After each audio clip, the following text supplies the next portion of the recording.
and I'm sorry, not just Candace, but Charlie Kirk as well, and Benny Johnson. Jeez. Wow. And so we left the show that night thinking everything was, I don't know if normal is the right word, because it's hard to describe anything in the past year or a couple of years or even decade as normal, I guess. But, here we are. And the simple version of the story, which we'll get into in a little bit more detail, obviously, later on. But a vehicle was slowly approaching the property when it got, I got to keep some of the details vague just for security reasons, but one shot was fired. It then picks up speed. And then once it lines up with the studio, 2 more shots are fired. We don't know what it is, right? It's based on the threats that we'd already received, threats to shoot up the studio and to kill us. We're just operating under this under the presumption it's targeted. But all we really know is, be it an attempted intimidation or actually just a weak, I guess, what do we call it? Antifa, terrible aim, attempts to kill us. We don't know who did it. Or why. But the presumption is, again, we had received threats months ago, some of them more credible, threats to come and shoot up the studio. One thing that I've never talked about, but as of today I have, is we routinely get people pulling up to the property in the middle of the night and just sitting there, just literally idling their cars in front of our property. We have a security perimeter. We have a 6-foot tall gate, and we've got armed guards, and they'll flicker lights at them and the people will speed off. Our old property still gets harassed. People still show up. I've told the story. A year ago, a man in a dress showed up and physically attacked one of the residents. And then even recently, a man showed up taking pictures and filming on the property, even though we aren't there. It's private residence. So things are getting a bit serious. And we got the crew here. We talked about it. We've got footage of what happened. And we also have this other story that, interestingly, and I don't know if interesting is the right word, but Benny Johnson posted that a man had been arrested for stalking him, Laura Loomer, Matt Walsh, Katzert, threatening to kill Matt Walsh and his family. And oh boy, as we enter a political year, things are just getting crazy. They're getting absolutely crazy. Charlie Kirk is dead. And this stuff is just getting worse. And I believe what the most terrifying thing about the political environment that we are in is that Turning Point USA, Charlie Kirk's organization, lost its founder, its leader, its greatest advocate, and somehow a section of our political population has turned Turning Point into the perpetrators of the crime they were victims of. It's psychotic. And here we are. That's how crazy things are getting. So, of course, we're going to talk about that and a lot more. I know this is a rather serious opening, and there are very serious implications as to how we continue doing this show. We talked about this back in October. We talked about this after Charlie was murdered, and we started receiving serious threats. And people started posting all across social media saying, kill Tim Pool and things of that nature. And, we had talked about how if we decide to make a move, isolate, shut down, whatever it is, it will feel premature. I feel like now, after 3 shots are fired at our studio, it doesn't feel premature anymore, but I don't know exactly how or what to do. And there's a lot to talk about. So we'll go over this. There's a lot of, I guess, just crazy shenanigans that are happening as, with the following last Friday's episode. So we'll talk about that. And in true nightmare dystopia fashion, we got a sponsor for you, Tax Network USA. Do you owe back taxes or haven't filed in years? Now it's time to resolve your tax matters. With the national conversation around abolishing the income tax system, the IRS is fighting back and proving it's here to stay by becoming more aggressive than ever before. They're sending out more collection notices, filing more tax liens, and collecting billions more than in recent years. If you owe the IRS, the IRS can take your wages, bank accounts, Social Security, retirement, and even your home. If you owe or haven't filed, it's not a question of if the IRS will act, it's when. Right now, Tax Network USA is offering a completely free IRS research and discovery call to show you exactly where you stand and what they can stop before it's too late. Their powerful programs and strategies can save you thousands or even eliminate your debt entirely if you want to. Don't make a serious mistake. Representing yourself or calling the IRS on your own, waiving your rights and can cost you more money. They are not on your side. Get protected the right way with Tax Network USA and start the process on settling your tax matters once and for all today. Call 1-800-958-1000 or click the link below for your free discovery call with Tax Network USA. Don't let the IRS be the first to act. And my friends, Go to castbrew.com. We got pool water. 105 cases left. That's it. You want to get it? Now's your chance. I'm drinking pool water right now, in fact. Look at this. Crisp, delishing pool water. Refreshing. What did I say? Depressing? Defreshing. Quite defreshing. So, my friends, smash that like button. Share the show with everyone, you know. It's been taxing. It has been. Joining us tonight to talk about this and so much more, we have Garry the Numbers Guy. How are we doing today, brother? Not well. I see. Well, I mean, Milo just left, so makes sense. You know, Milo stresses me out, but I do enjoy his company. You sure those shots weren't fired at Milo? Oh, Milo wasn't here. Okay. Yeah, he wasn't here. We had left for the night. We had wrapped the show up though. Who are you? What do you do? I do numerology and astrology. Basically, before I came along, most people who did this line of work were either women or homosexual men. And I kind of changed that a little bit when it comes down. Only a little bit. So you are somewhat gay. No. I'm definitely been married for 21 years, got kids. Okay. We don't do that Milo stuff here. But when it comes down to it, what you have to understand is I believe this is a virtual reality we live in. And I believe numerology and astrology are the cheat codes. And as this show goes on, I'll try to express my thoughts to your audience. It is fun stuff, you know, to be completely honest. It is fun stuff. So should be fun. Thanks for hanging out. Shane is hanging out. What's up? Shane, host of Inverted World Live. I just want to share this really quick. For God has not given us a spirit of fear, but of power and love and a sound mind. It's from 2 Timothy 1:7. Alad. Wow, Shane, that was powerful. Thanks for saying that. Good evening, everybody. I am Alad Eliyahu, the White House correspondent here at Timcast. I'm not going to Phil yet because we have Ian in the studio with us as well. What up? Hi, everybody. And Shane, nice one. Bravery is the name of the game, my man. That's it.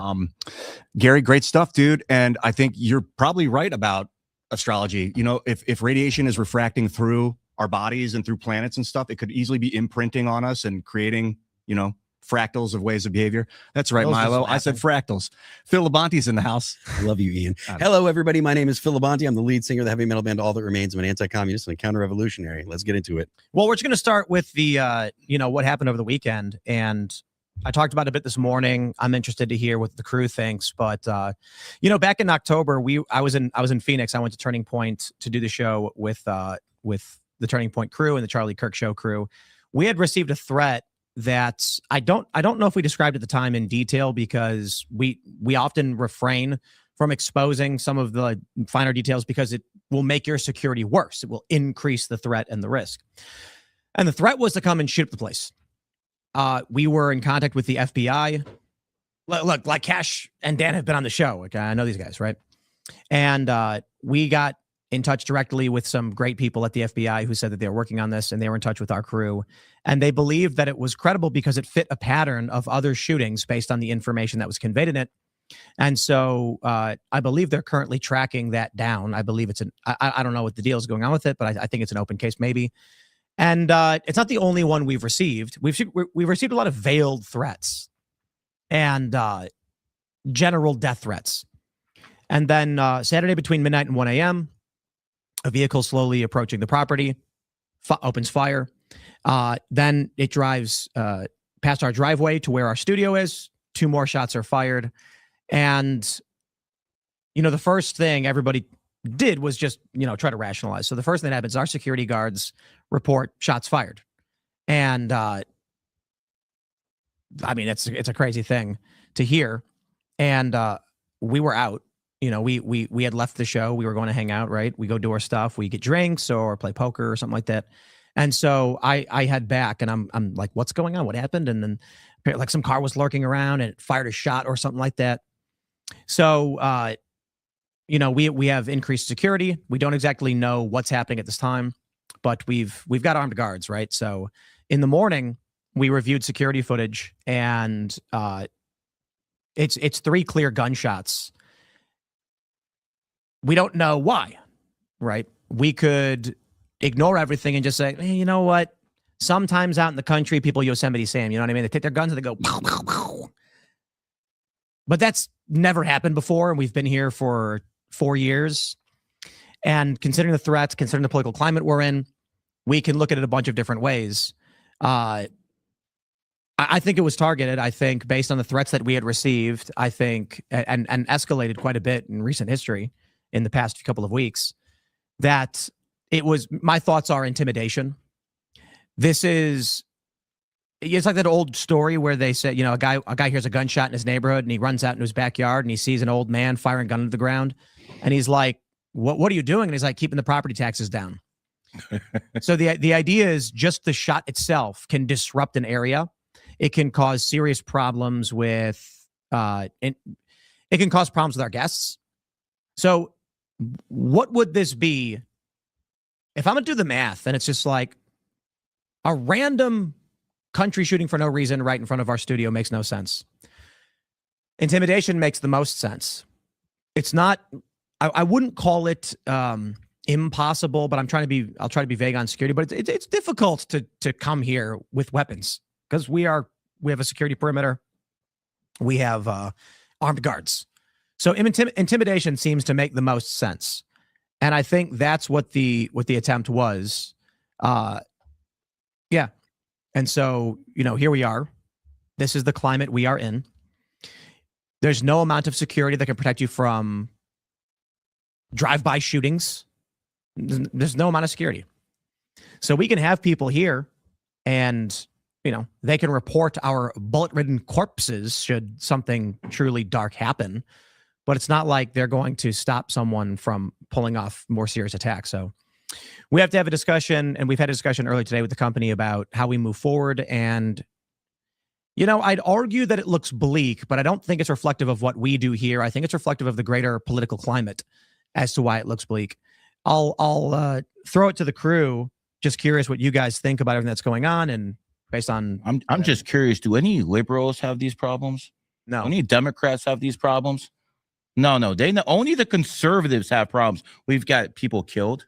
We got people targeted. I mean, well, to be fair, Josh Shapiro's house was firebombed.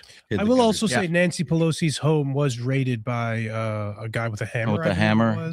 I thought that was a lover of somebody. It's still violence. I don't know if it was a lover's quarrel, but overall, there's also it's violence in California. There is violence. I'm sure AOC gets a ton of threats. Yeah, but I mean, you're not, to your point. I mean, you're right. But at the end of the day, like the actual attacks, I mean, whether it be the attempts on Donald Trump's life, what happened to Charlie Kirk, Steve Scalise a few years back, the shooting at the congressional baseball game, that was intended to target, Republicans. Generally, the attacks that lately have actually resulted in maimings and loss of life, they've all been attacks against Republicans, against conservatives. And whether or not you think it was actually politically motivated, was targeted, or if it was just people that knew that they don't like Tim Pool or the stuff that we do here, so they went to try to send a message, that doesn't matter really, because at the end of the day, the next one might actually be someone that's trying to get a person, whether or not they're targeting Tim or just anyone here. That's something that's a real tangible threat now. What's one of the first things you guys told me when I came here? No talk of political violence whatsoever.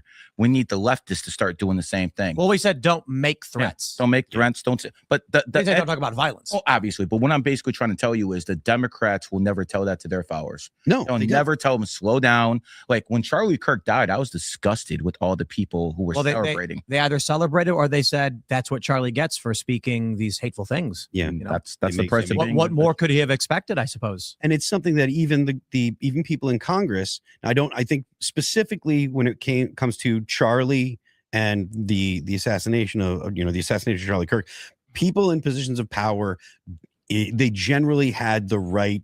They sent the right message. There weren't people in Congress. There weren't notable Democrats that were saying, "Oh, this is good." But the rank and file were celebrating, first of all. And then if you look back to the summer of love, the summer of riots in 2020, there were plenty of people in Congress egging on the rioters, saying things like, "We need to be out in the streets. We need more of it." You had Kamala Harris was shilling a website that was paying for the legal defense of these people. So to your point, absolutely, there needs to be Democrats that are actually standing up and saying this is something that we disavow, and they need to do it more often, because I think that the people on the ground, they hear a totally different message than the one that the major players are playing.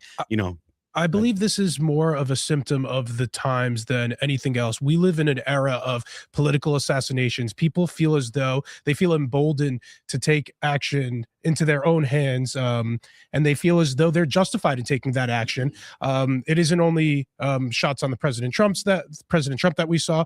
You know, in Japan, there was a very effective, I hate to use that word, political assassination of Shinzo Abe. I listened to Tim's show earlier today where he put it extremely succinct, but it was so morbid. It was the most effective political assassination, I think, that of our generation of Charlie Kirk. Because what happened in following the death of Charlie Kirk, the right is in complete disarray. Yeah. And I think these people are emboldened by things like that. And Turning Point has become the perpetrator of the crime in which they were the victim.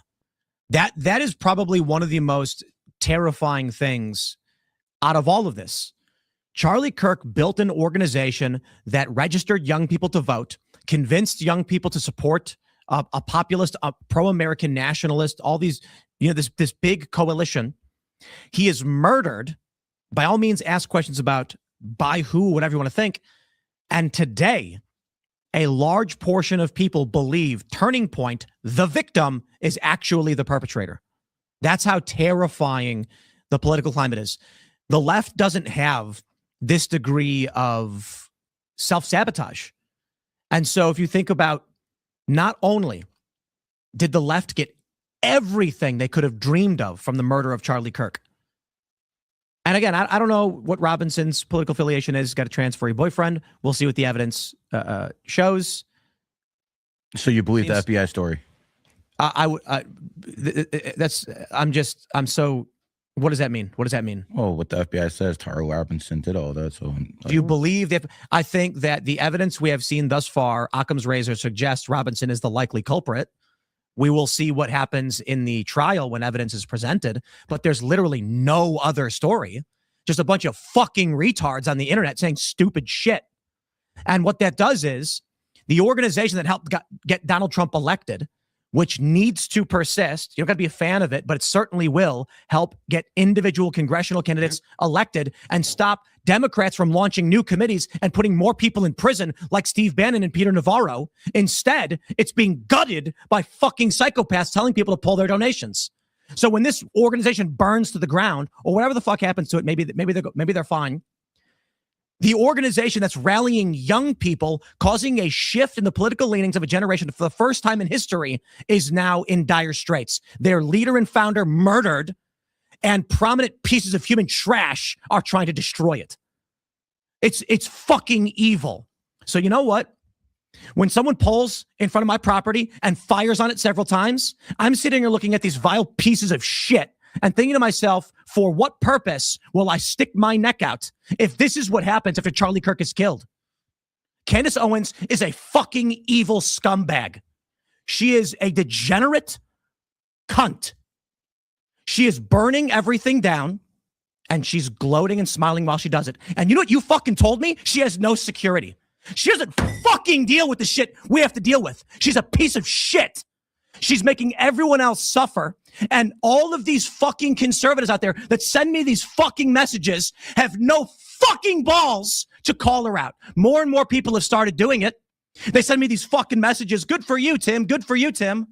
I wasn't the first person to do it. I'm not going to take credit for that. But don't fucking DM me like I did something for you as you fucking cower, scared that she'll put you on her thumbnail and claim you benefited from Charlie Kirk's assassination, which he's doing to me right fucking now. Yeah, I'm fucking done with these people. She has security, just not on the level of you. Oh, yeah, the one fat guy you mentioned with no wall and no barrier in a suburban neighborhood with neighbors. She doesn't give two fucking shits. No one's out for her. She's lying about all of this. You told me you went to her house and she's got a 4-foot wall and one fat guy, and she doesn't give a shit about her security. Meanwhile, I get bullets fired at my fucking property and I have to go live in the middle of nowhere. And I got fucking strangers coming up to my house in Maryland, breaking in. I got people showing up and beating up the residents who trying to live there. How the fuck am I even supposed to sell this property? And it's all lies. It's all hypocrisy. And it is for the purpose of making money. And she does not live the way other people live. And she claims she liked Charlie. She loved Charlie. And she is burning everything down that he built because she is evil. She is evil. And I'll say it again, this conservative movement is fractured, it's fried, whatever it is. Okay? Republicans are on track to lose the midterms. They were actually trending the other direction until Charlie Kirk was murdered. Yeah. And this is the point, isn't it? The most effective political assassination in history. And thanks to the likes of the vile cunt Candace Owens, she has turned Turning Point into the perpetrators of the crime that was against them. I don't get paid by any of these people. I'm not on good terms necessarily with Turning Point USA. They didn't invite me to their stupid event. I don't want to go. I don't want to go. They invited me back after I started criticizing Candace. I'm not going to your event. I'm over all of this shit. The last thing that I need to deal with is a bunch of cowards in conservative media refusing to stand up to her. Megyn Kelly, come on. I appreciate the kind words, but come on. Such fucking pathetic bullshit. You know, and I get people saying, Tim, you know, thank you so much for talking about it. I don't care. I'm not doing a favor for anybody. I'm not doing this to benefit anybody. Nobody's paying me. There's no fucking Russia. There's no fucking Israel. There's just me sticking my neck out and then risking dying for what? A bunch of cowards that don't want to stand up to protect themselves? People like fucking Candace Owens? I couldn't believe that she put you in the thumbnail What a fucking cunt. of her piece today. I'm done. The idea that she'd I'm imply fucking that you had some benefit or that you benefit somehow. Like She benefited. I think she's a Fed, and I think she killed Charlie. No one benefited more than her. And now she is, when you look at what's stopping us from winning in 2026 right now, what the biggest threat and the biggest fear we have is, it is the disarray on the right. It is the fracturing of the coalition of all the different voices that came together and stopped the neoliberal bullshit liberal economic order machine that was coming out and telling everybody to chop their dicks off and that you had to get fucking injected or get locked in your house. And here we have a coalition resisting and rejecting that. Charlie Kirk dies, and he's not perfect. He loved Israel. Some people don't like that, but he certainly did organize a movement that brought people together, that helped get Trump elected, helped Republicans win, and resisted what the Democratic Party had been doing and these psychopath institutions. I don't want to go back to COVID. Does everybody remember what that was like? When you were locked in your home, you had to wear 2 masks, and you couldn't go anywhere unless they stuck you in the arm. And the only resistance we had was these feckless loser Republicans who've got nothing done over the past year. And now Charlie Kirk was murdered. And we say, holy crap, what do we do? How do we keep things together? And Candace, with a smile on her face, and Ian Carroll and all the rest of them say, Turning Point did it to themselves. They destroyed themselves. Pull your donations because they work for Israel. Even Nick Fuentes calling it out, saying this is psychotic. So when we lose in the midterms and the Democrats bring back their panels and their subpoenas and they start arresting people like they had already done in the past 4 years, and then we get whatever the equivalent of lockdowns is going to be, and you get President Gavin Newsom, you can mark it all back to this moment when you had evil stand, scream, and cowards refuse to do anything. With all due respect, always every single president loses in midterms. And guess every what? Every single one. The prediction markets showed that it was near 50-50 based on the political swing that we had seen. Gen Z, the first generation in 100 years to tick slightly rightward in some areas, not all, but some. And this was a big moment because while they were very similar to millennials, they were slightly more conservative in some areas.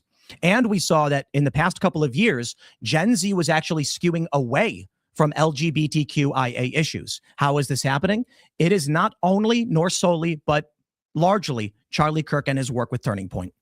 And so Turning Point certainly has its issues, but there's literally no reason to burn it to the ground. Unless, of course, it makes you famous and rich, you know? So I guess by all means, my issue right now is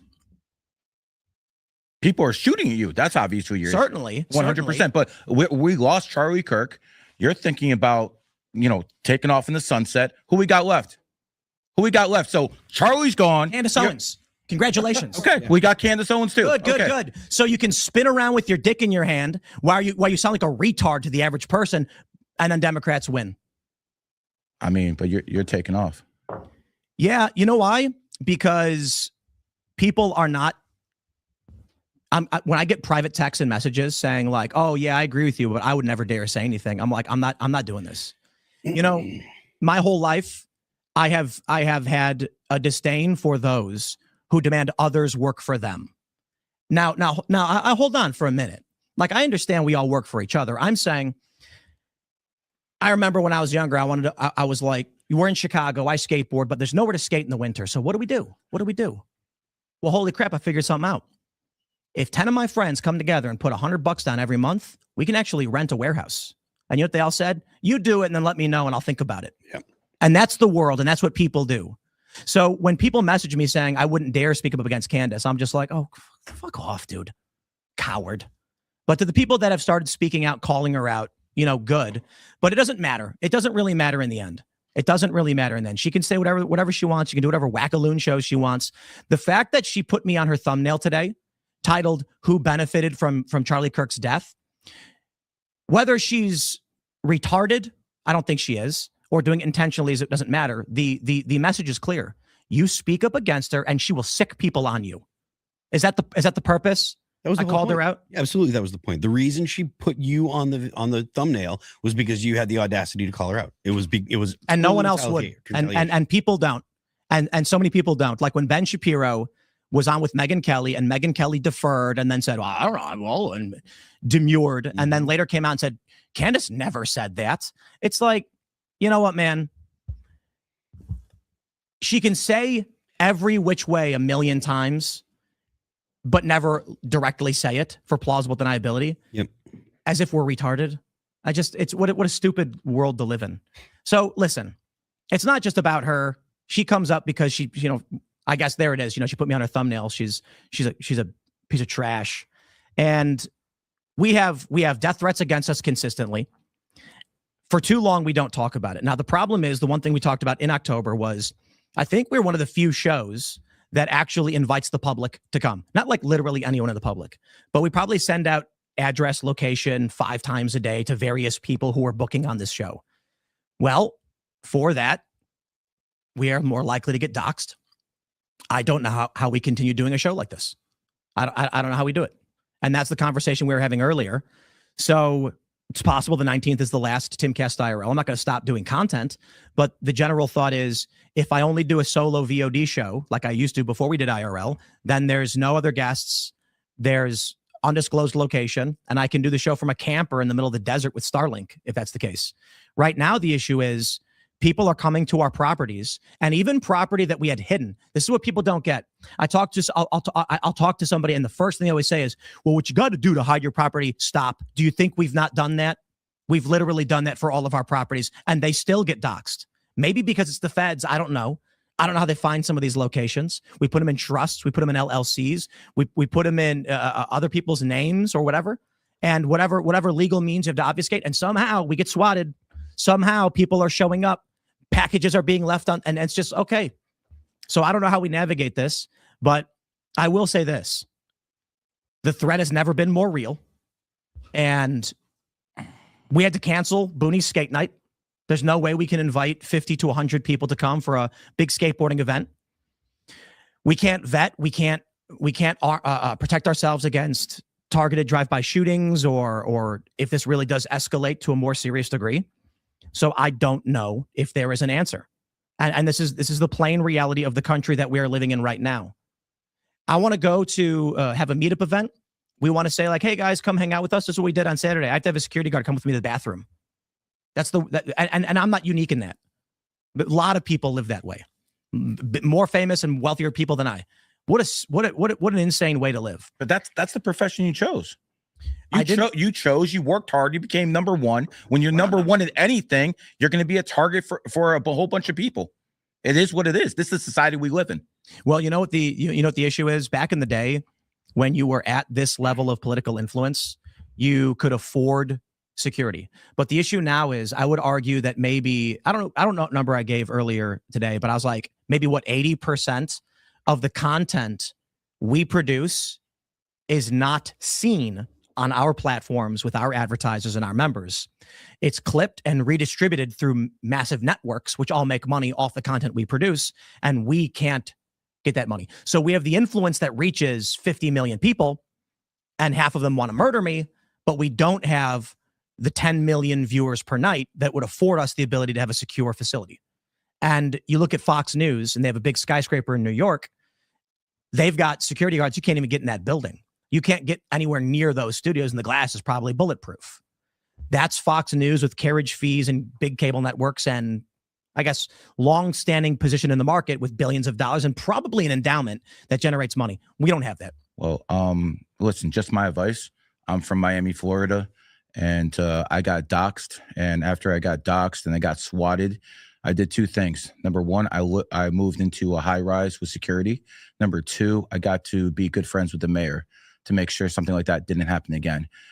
So there are options. There are options. Obviously, you're at a whole different level. But listen, if you get a penthouse in some place in Miami, or they say Sunny Isles, or someplace in Florida where you have real top-notch security, like the Porsche Tower in Sunny Isles, you cannot get in that building. It's literally the FBI guarding that building. That's a good point. So if I were you, you work too freaking hard to build what you got to give up. Change locations, adapt or die. Again, you adapt in this world or you die. And what I'm basically trying to tell you is move to a better location and do this 10 times harder. The people who fucking did this to you say, fuck you. I'm sorry. So let's you deserve it because I went off too. You know what I mean? We're having fun, right? Let me pull this up from Benny Johnson, and it's not just about me. Benny Johnson tweets, "This man showed up at my home where my wife and children live. He was ranting about me and went door to door in my neighborhood trying to find me, terrifying my neighbors. We believe he was armed and fled before the cops arrived. He then explicitly and publicly threatened the lives of Matt Walsh and his wife and children. He recently showed up at Cat Turd's home ranting and raving about me and Matt Walsh and Laura Loomer. Thank you to the FBI and DOJ for investigating these threats and swiftly arresting stalker Andrew Iyer. He was clearly spiraling in a very dangerous way. I don't like to speak publicly about this kind of stuff because it involves my family and their security. I'm sick over it. But I have an obligation to amplify this case as if it is one of multiple ongoing criminal prosecutions for threats against my family. Over the past year, I've watched my president get shot in the head and my friend get assassinated. Things are spiraling wildly out of control. There are real-world consequences for psychotic rhetoric and lies amplified online. Enough. If you are threatening my family, expect me to fight back with full force. There is nothing I wouldn't do to protect my family. I would gladly die for them. This is good versus evil, darkness versus light. The battle is spiritual. With Christ, we will win." And this man was arrested for, you can see here, threatening Matt Walsh's family, stalking Laura Loomer. Loomer believes that she was the next target, trying to track down Benny Johnson. And this is in Tampa, Florida, of all places. You know, I think next year is going to get substantially worse. And we do have to adapt. We do have to change what we're doing here. And so right now, I don't know how we do it quickly is the issue. We have 1 week left in this studio for the year, and then we're doing a week in Vegas, which is very secure. And I'm very confident about that because it ain't just our security we're going to have. There's a lot of security that we've been working with. And then the 19th, we go on the Christmas hiatus. It's pretty long this year because I think Christmas is a Wednesday. Yep. And then New Year's is a Wednesday too. So there's literally no way around it. When we come back on the 5th, we will be in Florida, and Beautiful state. And we will be doing the show down there as we attempt to figure out how we navigate this. And, you know, the mistake I think we make is we should have done this 3 months ago. The moment they killed Charlie, we should have immediately had an emergency meeting and said, we're changing how we do everything.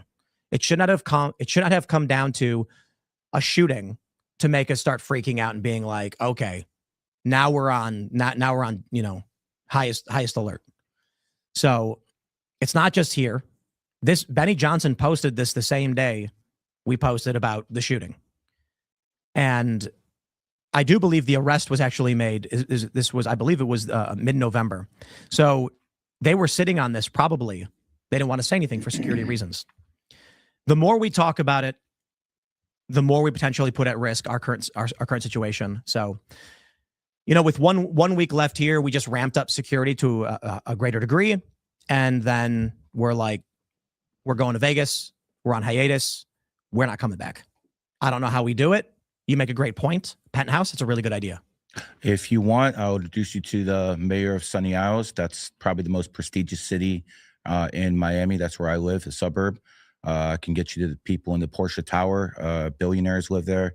Go visit them all the time. Be more than happy to give you some introductions. Listen, bro. I don't know that we have that money. I don't know you well enough. I just met you, but you work too damn hard to get where you are. To quit because some fucking cowards took some shots at you, bro. You work too damn hard to get in the position to just quit, my friend. And again, I don't know you. But it's not just quitting. I mean, you're letting them win. You're letting them win. No, the idea is, the way I look at it, it's like, I could be wrong. I don't track every single show, but while there's a lot of shows with guests, we do, like, the function of this show is an in-person sit down every day. And, you know, a couple of years ago, it's really funny. One prominent leftist we invited on cased our property before knocking on the door. Yeah. I'm not going to say what it was. They showed up quietly, got out of their car, and then walked all the way around the perimeter, checking for something. I don't know. And then came to the door and knocked. And we were like, oh, hey, what's going on? And then our security was like, he was stalking the property. He was we don't know if he was filming or what was he doing? And we were like, that's weird. That's how crazy things have gotten. So the idea right now is we can't do a show that invites people out every single day. We can't do it. We like, you know, look, I get it. The boonies, maybe it was stupid to even consider having skate events. There was a lot of hype and everyone was really excited for it. We canceled it. We can't do it. And so now the idea is any kind of public location that's a studio has to be in some kind of compound with guards, and it can't just be us. Like, the way this works is if there's like 15 companies in one corporate complex, like you were mentioning, like a skyscraper, a penthouse or something like that, or I was mentioning Fox News, you're mentioning penthouses, a structure that has distributed resources for prominent security, making it very difficult to reach those levels. A penthouse is actually a really great idea. You need 4 levels of security. First level of security, when someone goes into the building, they check in, they have to give their ID to get in the building. They get the gate open. Second level security, they have to get in the front desk. They have to call you. There's no numbers on the elevator. Right. They have to push you up themselves. And that's the third level of security. You have the people up there. So you literally have 3 levels of security someone has to get through. And they're not, listen, I get death threats all the time too. Probably not at any level you do, but I'm pretty prominent in my space. And they don't like me because most of the people in my space are liberals and leftists, and I'm the only right winger in there who gets any publicity and stuff like that. You need to take care of yourself and your family. Number one, you have to go in the penthouse. That is the only thing at this point that could have a bridge between you and everyone else. Because how much do those cost? I mean, and where I'm talking about 20, 30 racks a month. 20, 30 Rex? 1,000. Oh. What I mean, like, to buy. 10 mil, 8 Jeez. mil. It's worth it. I mean, that's where I live. Man, look where you wake up every day and you see the ocean. You see the beach. I mean, listen. I don't Listen. You have this place around here. I'm sure it's cool for somebody to like to go hunting and all this stuff. But when you wake up every day and you see that ocean, it calms you down a little bit. All this stuff that's going on in your life, you see that ocean, you hear those breezes coming through your balcony. I'm a mountain man. It will count. Nah, I'm not a water guy, brother. Have you noticed the hat that I wear? I'm not a Florida kind of guy. You know, I'm a mountain guy. I like the mountains. Well, go on vacation back here.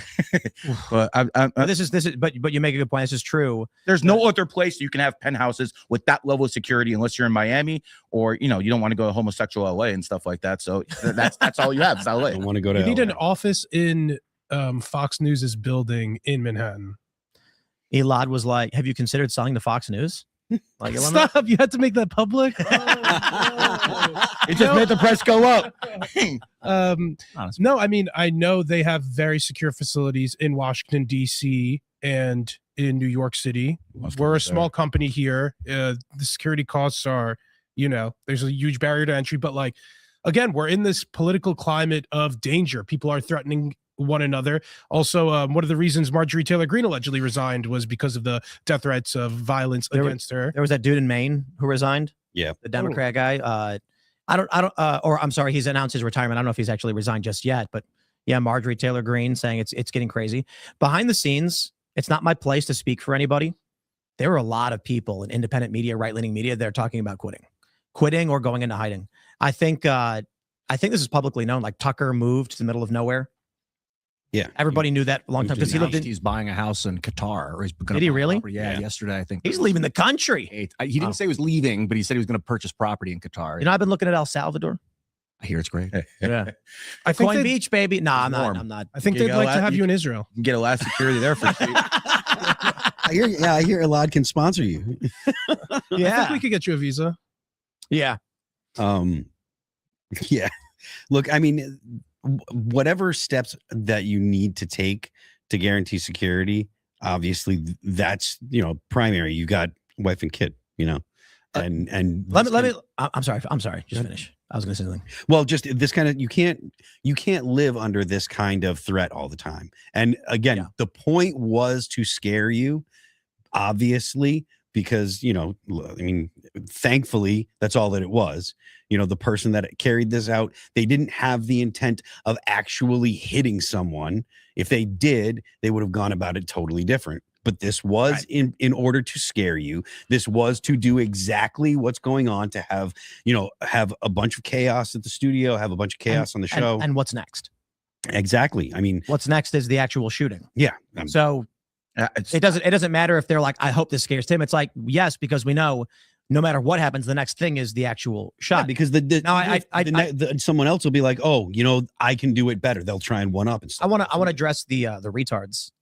This is what is that? Is that really Hydra? You changed your name, Tim. Why didn't you act like this when you had a bullet in your kitchen? I'm not saying you're lying, but we can use more evidence of a crime, because the bullet in my kitchen was from my guy. My guy shot the gun. I like West Virginia. We had 3 people break onto the property. This was just before we were moving in, and our security guy, our guy here, shot at them, putting a bullet in the cupboard island in one of the buildings. And the guy jumped out the window, shattered it, and they got in a car. I guess 2 guys ran out the back. One guy jumped through the window, breaking it, and then the window was broken, and we had to get it replaced, and then they sped off. So we don't know what that was, but this was before we officially moved into the new studio. I tweeted a photo of that bullet hole and said, our guy fired a shot. So, now people are taking only one of the tweets out of the series and then making it seem like we got shot then, because they're manipulating you, because people are stupid and they fall for it. You got to be used to people taking things out of context by now. Oh, yeah, of course. Yeah. So I gotta say, the incentives, Tim, almost don't seem like they're there for you. I mean, I deeply appreciate the work that you do, and I think a lot of other people in the media space think you're an invaluable asset in the media space for people who actually seek truth and don't just pretend to. But like, from your perspective, you are sacrificing so much. You have a wife and daughter, and I don't think it's breaking news to anybody that they're probably scared shitless as well. And there are serious threats to your life. This isn't the first time that you've been swatted or there's been an attack against you, and you have every position and right to just say, F it. I'm a multi-millionaire. I don't need to work another day in my life. I have 100 vans and I have 100 beaches that I could go drive by to. And Tim, you literally don't have to do this at all. And it kind of begs the question, what continues to motivate you? Because you're still... The day you quit is the day that Elad starts Elodcast IRL. Is that what? Well, actually, I'm now going to announce that Elad will be taking the show over. Damn, that was going to be Candace Owens' assumption and conspiracy the whole time. If anything ever happens to you, I don't mean to make this about myself, but I think we know who's getting some of the blame. Why don't you hit up Israel and see how much they're willing to put down, and be like, hey, yo, Israel, I could do this show, just got to pay up. Tim will exit. You know what I mean? I'm surprised that Candace hasn't accused you of taking money from Israel already. Actually, I think she might have, but I don't know. If you had a show, if it was anyone else who called her out, she'd be putting their face on her thumbnails. Yeah. It's like that's the point. Everyone's terrified of her. Granted, more people have started coming out and calling her out, which I'm glad they are.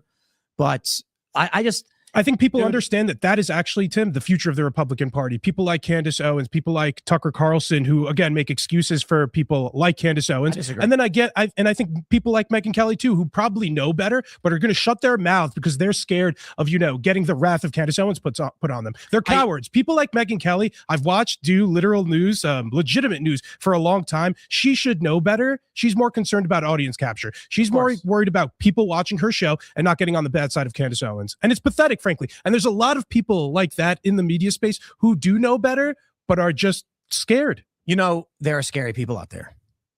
There are very scary personalities. Milo is a scary guy. Milo knows what you did. I'm not joking.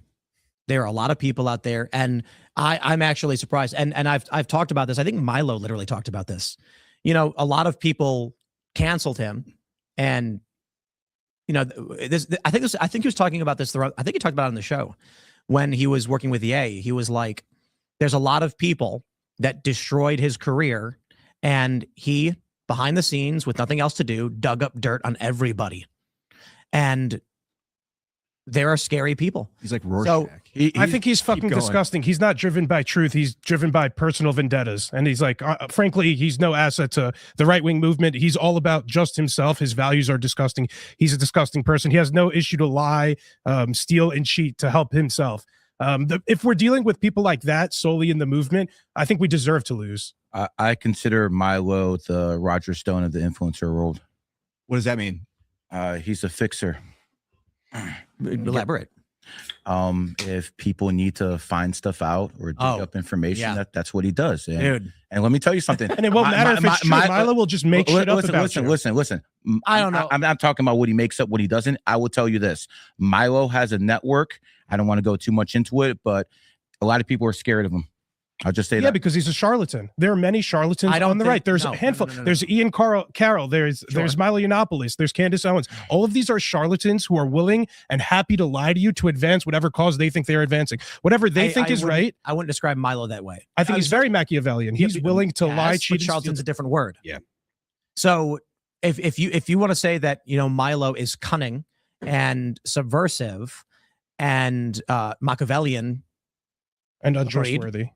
The way I describe trustworthy for a lot of people in politics is, you know, it's you can trust the scorpion to sting the frog, right? So you could trust that Milo will lie to you, yes, and manipulate you. I give Milo an 80-20, whereas a lot of people just get a straight, you know, if they're a straight shooter, they're a straight shooter. What I basically mean by that is there's a degree to which I don't necessarily trust Milo. I don't, you know, but I largely do. I don't think he acts appropriately, however, and I don't think he's right about everything. And I do believe that he's very, very good at what is subversive the right word? He's willing to slander whoever because of his past grievances. I believe he call Charlie Kirk gay just because he thought that Kirk gatekept him out of the movement. Like he's willing to say whatever about Erica Kirk. He's willing to back up whatever Candace Owens says now, only because he has this personal vendetta from the past. He doesn't care about burning it down. He cares about his feelings. Put it like this. I find that to be a very, very plausible explanation for his views, as George Santos even pointed out, that Milo was slandering people involved with Turning Point, largely siding with Candace because he is personally, I guess, offended by what Charlie Kirk said about him. So he's biased.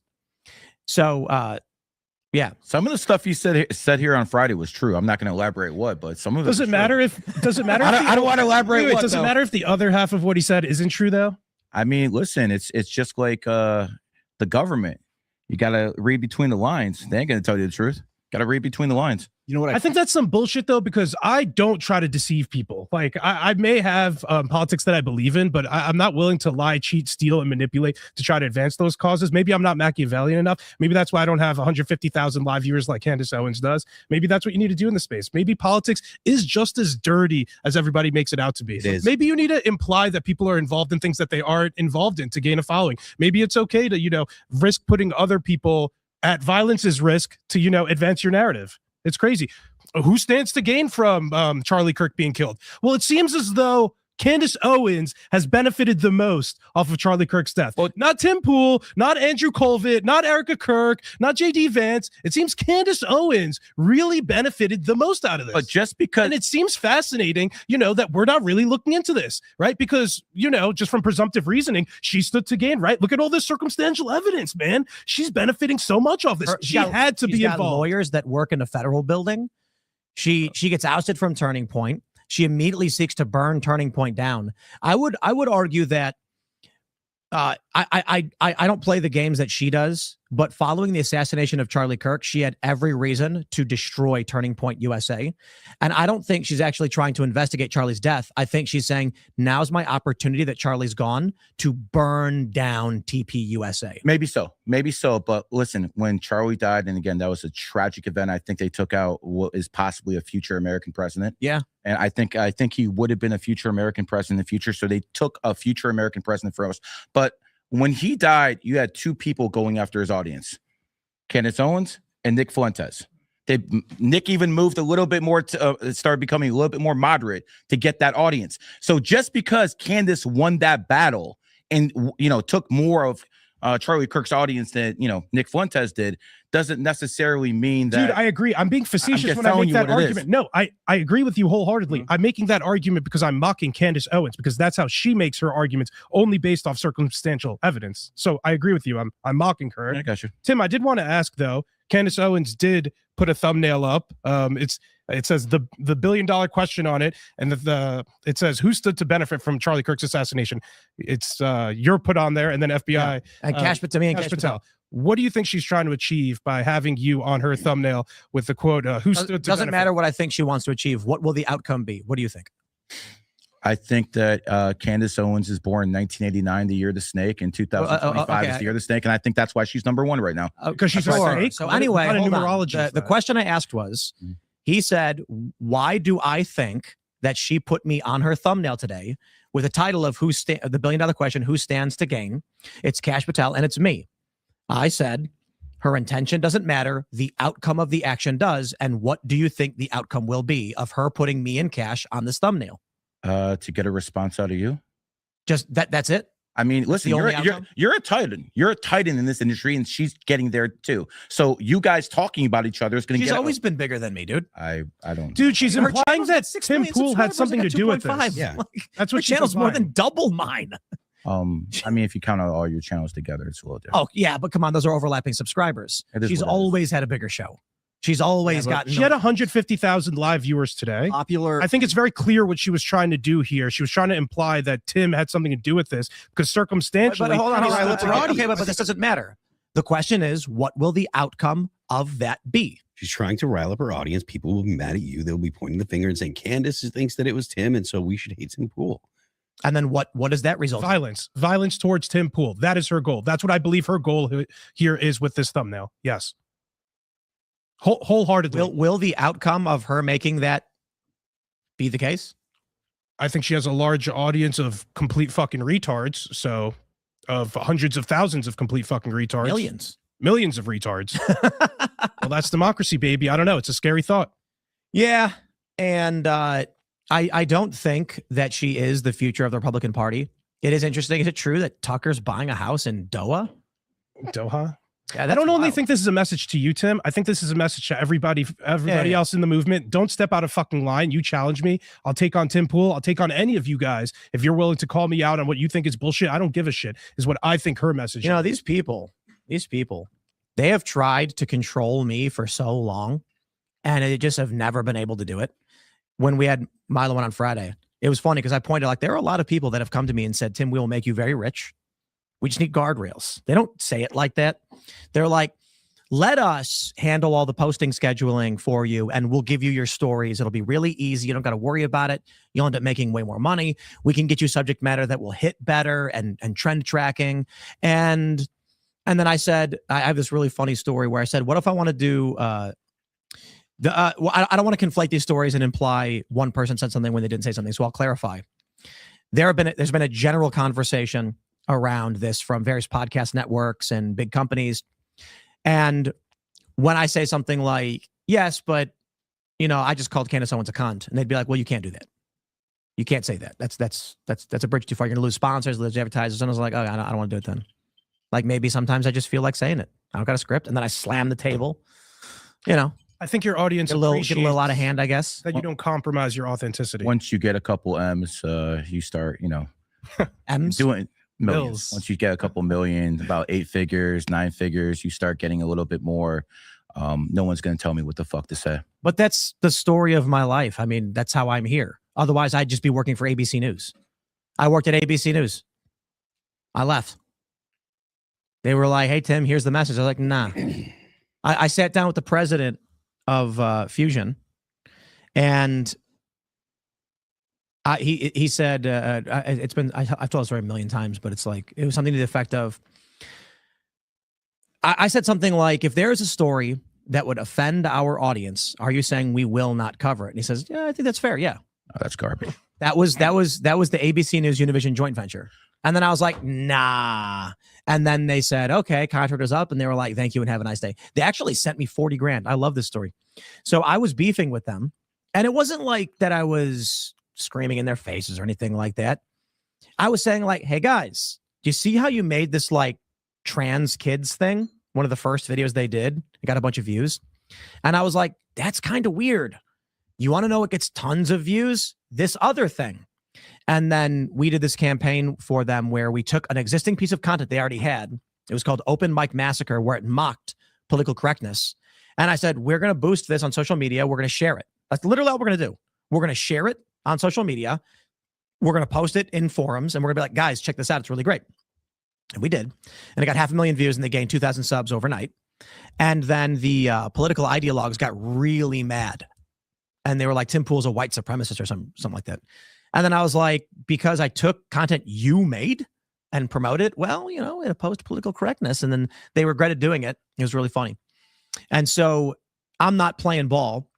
They had a black and brown forum is what it's called, where they had presidential candidates come and they were going to have their top talent, you know, and interview these presidential candidates. I'm one of their senior correspondents, highly paid, well respected. And they contracted a black man from New York instead of me. Now, I don't know who this guy is, by all means, he's a great talent. I don't want to rain on his parade or anything. Seems like a nice guy. However, they had their top talent and then one guy they contracted. So I went to the president. I was like, you know, I'm not trying to be a dick and like, you know, cause any issues or anything, but why did you guys bring in a contractor instead of having me? I'm one of your senior correspondents. And they said, well, you look too white. And then I was like, I'm second. That's what they actually said? Yes. Well, and I said, I'm second generation mixed race. And he goes, come on, man. And then I was like, whatever, bro. So we were beefing quite a bit. And then I remember I got a phone call. I got an email and they were like, Tim, we need to talk with you. And this was, I was like, I think it was, what was it? A 2-year contract. They wanted a 3-year one. It's a 2-year contract. And I should have done the 3-year because then they would have paid me out when they went defunct. I would have got a lot more money. So it was like a year and a quarter, maybe a year and a half. I get this email. And so I get a phone call thinking like, oh, they're going to ask to like close out my contract. I bet, I swear. And this guy calls me and he's just like, so I know that there's been issues and we've been trying to work through them. And I respect your position on these things. And I'm thinking, here we go. And he goes, so I just wanted to let you know that things have been going pretty good. And we have a bonus for you. It's $40,000. You'll see it in your bank account probably in a couple of days. We don't want you to be alarmed. So thank you for the hard work. And I was like, what? Okay. And a bonus. The company wasn't even making money. And then sure enough, I took me out 40. It was like after taxes, like 27 or something. I'm like, they just gave me 20 grand. I think that was them being like, come on, Tim, the money's good. And then, you know, I didn't do anything. So come August, they were just like, I got the phone call again and they're like, we're calling to let you know that we will not be renewing your contract. We appreciate everything. Thank you and have a nice day. And I says, likewise. Click. After they gave you a bonus, they let you go? Like 4 months later or something. Change in management? No, I think the money was fall in line and it'll be good. And when they gave me the money and I still didn't, I'm not doing it. I'm not making the weird woke garbage. Like one of the things I talked about at that company is when the Ghost in the Shell movie came out, they were having an editorial meeting and they were like, this is whitewashing. They're having Scarlett Johansson play a Japanese woman. That's racist. And I said, yeah, maybe it is weird to choose Scarlett Johansson. However, I'm a big Ghost in the Shell fan. And one of the themes of the show is how you can change your body, like prosthetic bodies. So it's not really the message in a negative sense. It's more of like you can be any person you want. In fact, in Ghost in the Shell standalone complex, the major is actually asked, why do you prefer female model bodies? And they were like, we're going to go with the racism on this one. And I was like, okay. I was like, whatever. They just wanted to find racism everywhere, you know? So here we are, I guess. I genuinely believe that the right coalition is outside of the machine in the Uniparty. I think the neoliberal, the liberal economic order, the machine state, all of that stuff is still the corporate press. I think for a while it looked really good for Trump and his administration, but now it's starting to shift with the death of Charlie Kirk. The most effective political assassination probably of our lifetimes, maybe in our history. The left has faced no serious repercussions. Yep. The many on the right are now rallying against the victims of the assassination. Could there be a better outcome for the left? Nope. Now, you can make the argument the left didn't kill Charlie, whatever. They celebrated his death. AOC went on the House floor and said he was a bad person no one should celebrate. And instead of saying, guys, we have a political violence problem and it's coming from the left, the conversation on the right, half of it at least, is Turning Point is the murderer. Like, what? They're the victims. Their organization is the victim in this. So I look at what's going on and it screams op. That so many people are coming out and claiming that Turning Point are the perpetrators of the crime against themselves. Well, if your goal was to destroy the right coalition, you'd take out Charlie Kirk and you destroy his organization. So I look at it like this. I don't care about the intent. That's a meaningless question. I can't read minds. The question is, what is the outcome? So you can complain that someone intends to do something and call them evil. Fine, that was always allowed too.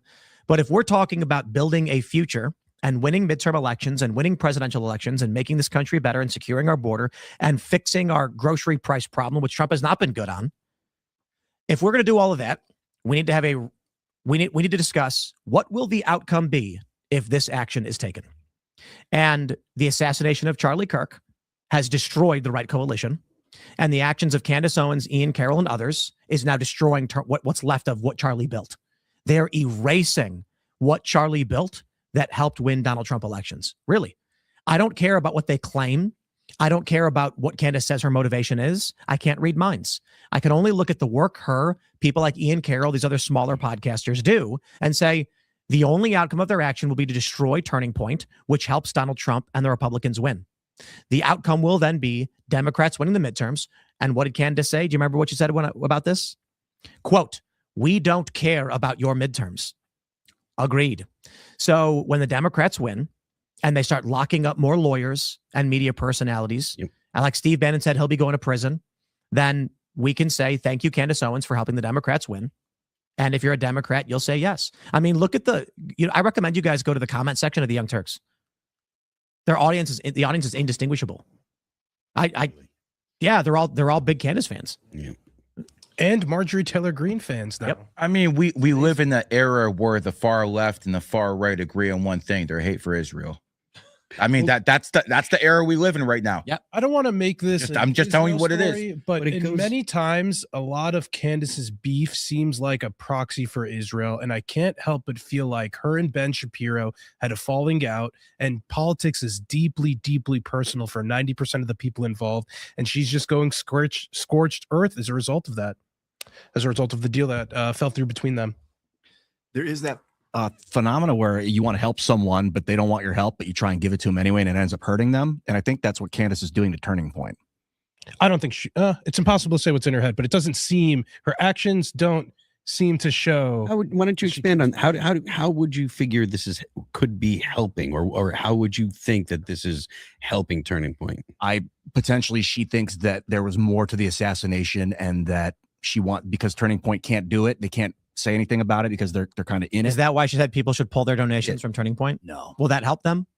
No, I don't. That won't help them. No. Oh, that's a strange thing to do if you're trying to help Turning Point. Yeah, maybe I'm wrong. Yeah. Maybe she started off with some inkling of I want to help these people. She said, if Erica asked me to stop, I'm going to stop. And apparently now what she's saying about Erica is crazy. She just had an episode titled "It Was Erica Who Called for TPUSA to Uninvite Me."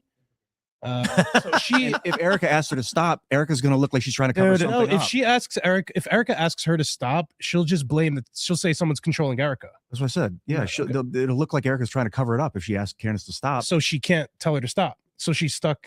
I don't think that's true at all. I think Erica absolutely should reach out to Candace. Yeah. It may be too late at this point. Yeah, Ian, I think we can put that theory to bed. I don't think that she's actually trying to help any. You might. I don't know. Just like no one knows her intention but her. But I think one of the most unfortunate things about this is that there's a ton of things, but one of the things that comes to mind is that like the part of like this new media and independent media. The promise of the independent media was that we were going to cover stories unbiasedly, and we were going to do it with the conviction, and then we were going to get to the bottom of stories that the mainstream media didn't want to do. But what I see more often than not coming out of independent media is just like unconfirmed rumor and hearsay. Well, more so. Yes. Like in recent history, it's a lot of just. I love, man. You go. I got to shout out Nick Fuentes of all people. He had such a great. It was like an 8-minute video went viral where he was talking about what's currently going on, and he was like, Ian Carroll. He's like, Ian Carroll tweeted at Charlie Kirk on September 7th. You work for the Jews that are destroying America. 4 days later, he said he was sure that Israel killed Charlie Kirk. What happened in those 4 days, Ian? And I was like, it's a great point. What happened in those 4 days? There was Maybe another Ian, line. Maybe Ian got the call. There's another line where he goes in regards to Candace Owens, where he was just saying like about Charlie Kirk, like the most pro-Israel guy, right? Candace Owens, like Israel allegedly killed him. This is the literal most pro-Israel guy that the right wing currently had to offer, especially given his age. He was supposed to like bridge the divide between Gen Z, you know, not being the most pro-Israel generation. And then they would allegedly kill Charlie Kirk. Like I can't imagine a dumber person for Israel to go after. But she's making Nick look moderate. Candace Owens. Maybe is that fascinating thing? Is that it's like the Dark Knight thing where she's playing the villain because and normalized Fuentes is taking the fall for him. You know, you mentioned independent media. There's a big difference between an independent journalist and an independent guy that talks about his feelings. And like sometimes you'll do 10 hours of research and post your thing and it'll get no money. And then the next day you'll post your emotions about something you read and it'll get 10 times the income. And you're like, why am I spending 8 hours actually researching when I can make 50 times the amount of money just spouting my shit? Because it's actually this simple. I was we talked about this a couple weeks ago. The reading comprehension of the American population is around like 7th grade. And that means if you're using obscure words, the average person can't understand what you're saying. If your show, you know what? I actually think about how we started this show. We had I've got this little stream deck. We had a soundboard, and I could press a button, and Greta Thunberg would go, "How dare you? How dare you? How dare you?"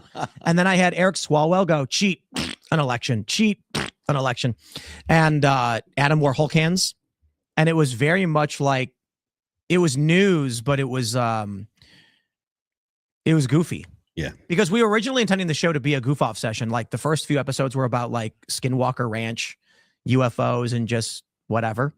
And then I guess because of COVID, things started to turn more political in every facet. So the conversation went around what are we doing in government because of the lockdowns and things like that. Everyone was interested. And so those were the subjects that we started pulling up. But it was literally just, you know, like a soundboard with goofy noises. And it was basically what we were doing after dinner, like hanging out playing cards, but with the camera on. Exactly. We'd sit down and then we'd just goof off and then we'd go play Magic or something. And then the show started to become a bit more serious as we got into politics, got bigger guests, the table got bigger, and then the show became very serious. And sounds like a natural transition to me. You know what's interesting is it could have been the COVID lockdowns. Everybody was watching podcasts. It could have been that the format we had of Hulk hands and soundboards is a lot more fun. I kind of think that it is. But it wasn't really what I did, you know, or what I do. The point ultimately is, Ian, if you make your show for a 3rd grade reading level, you will get way more viewers. In fact, I think this is true of music. Phil, have you read this? Oh, yeah. The songs that have a 3rd grade reading level, like all the biggest songs tend to have like a 3rd grade reading level. Our guitar player, Mike, is notorious for someone shows him a riff. It used to be Ollie would show him a riff, very technical. And Mike would just be like, well, yeah, but you should play it the dumb way. You know, play it the dumb way, you know, let kids bob their head. And if you're going to sing a complicated word, sing the syllables. So it's just a bunch of sounds that people can understand. Hey, you know, whatever. Hey, you, instead of this is why, like, a lot of the top songs lyrics are lowest common denominator. More people, smart people don't mind a song that's just like drum and bass. You know what I mean? But if you make a song that's intentionally smart with like crazy lyrics, you're going to get very few people. I always thought this show is pretty highbrow for like a podcast.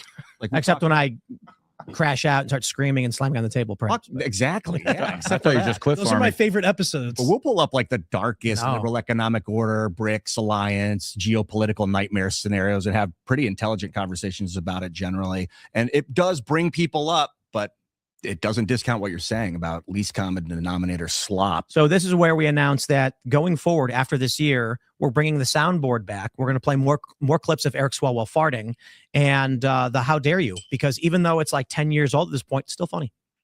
Yeah, it's gonna be more reminiscent of like the early morning drive time. Yeah. With the wacky That's what it was. zingy noises. Yeah. Yeah. And we'll get one of those. What are those things where you spin and it clicks like I don't know what's Yeah, called. those party- cowbell? Doo, doo, doo. Okay. Bring some music back. We used Love to play cowbell. music on Fridays. That was fun. Friday night after the show at 9:30, we'd go to music session instead of super chats. What a lighthearted event that was, man. There's still recordings of it on YouTube. You can look them up. Sure they are. Well, I mean, we could, we like the only reason we haven't done musical guests is because no one's done musical guests. We live in a nation where most people don't even know what the petrodollar system is. So I mean, come on, bro. Like Or the Federal Reserve. I mean, come on. I thought about Yeah. what you'd be doing if you were alone.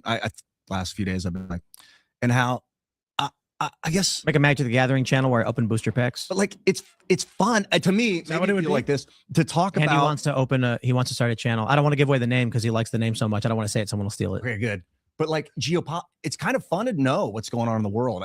Maybe fun's the wrong word, but it's important. And I think millions of people identify with that. Like if we were just goofing off all the time, the real important, because there's a difference between being famous and being powerful. But Famous is how many people know who you are. Powerful is how many But people are wait. listening to you. But- Most of the powerful people don't know who they are. That's the difference. But- They but speak, Ian, and then it ripples out to the. if we follow them. change the format to just doing fart jokes, the deep state won't want to kill me anymore. You know, which so is there's a great subversive tactic. to just talk about fart jokes. Mhm. And then plan like the next 30 years of. I mean, there's a social lot of Taylor destruction. Swift news all the time. You know, a Blake Lively scandal still going on. We could talk about that. Is that still going on? Yeah, I saw something on Instagram. Oh boy. Yeah, did you guys hear about that show they launched this year called Dying for Sex? No, what is it? It makes me terrified of women. Just hide from them. There's a clip for you. You're hardly the only one, brother. It's a show about a woman who finds out she's got terminal cancer, so she leaves her husband to go have sex with 200 men. Oh, that's real. I saw that. Yeah, I saw it's that. real. That's disgusting. My God, man. Did Shane, she you've been- do it before she died? Yes, Oh, she went around just banging a bunch of dudes. I guess I don't know.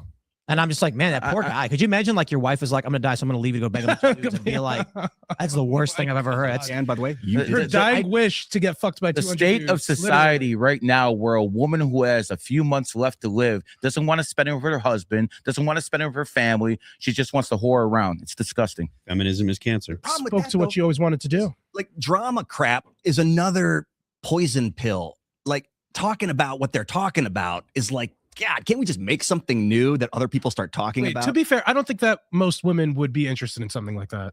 Is that a crazy thought? Well, I'm from Miami, so you know. you know, Bitches there are different. Yeah, Guys. they definitely are. what? Think about the kind of shows that women watch that you can see the data on. It's not the function of government. It's really, really funny. Like feminism is the stupidest thing ever. Yeah, there's a clip for you. All the feminists are gonna get mad. It's just so stupid because you look at media, the media landscape, and shows like this are 80% guys. Like our audience is literally it's like 80, it's like 78% man and like 21 point something women, and then unknown is like a tiny number. You go and look at the shows that women watch, and it's murder. That's freaky. Stories about women leaving their husbands to go bang a bunch of dudes. Married to Strangers. You guys ever see those shows? Married, Love at First Sight, or whatever they're called. And it's like drama, dating, relationships. There's a funny joke. This comedian, I forget his name, so forgive me for not giving you credit, but it's a really great joke. And he said that he had some buddies that he hadn't seen in a long time. They were in town, and they were going to go hang out, play around a golf. And he comes. I guess he was saying like, yeah, Jim got divorced or something, and we haven't seen him in a long time. He comes back, and his wife was like, so how was it? He was like, oh, it was great.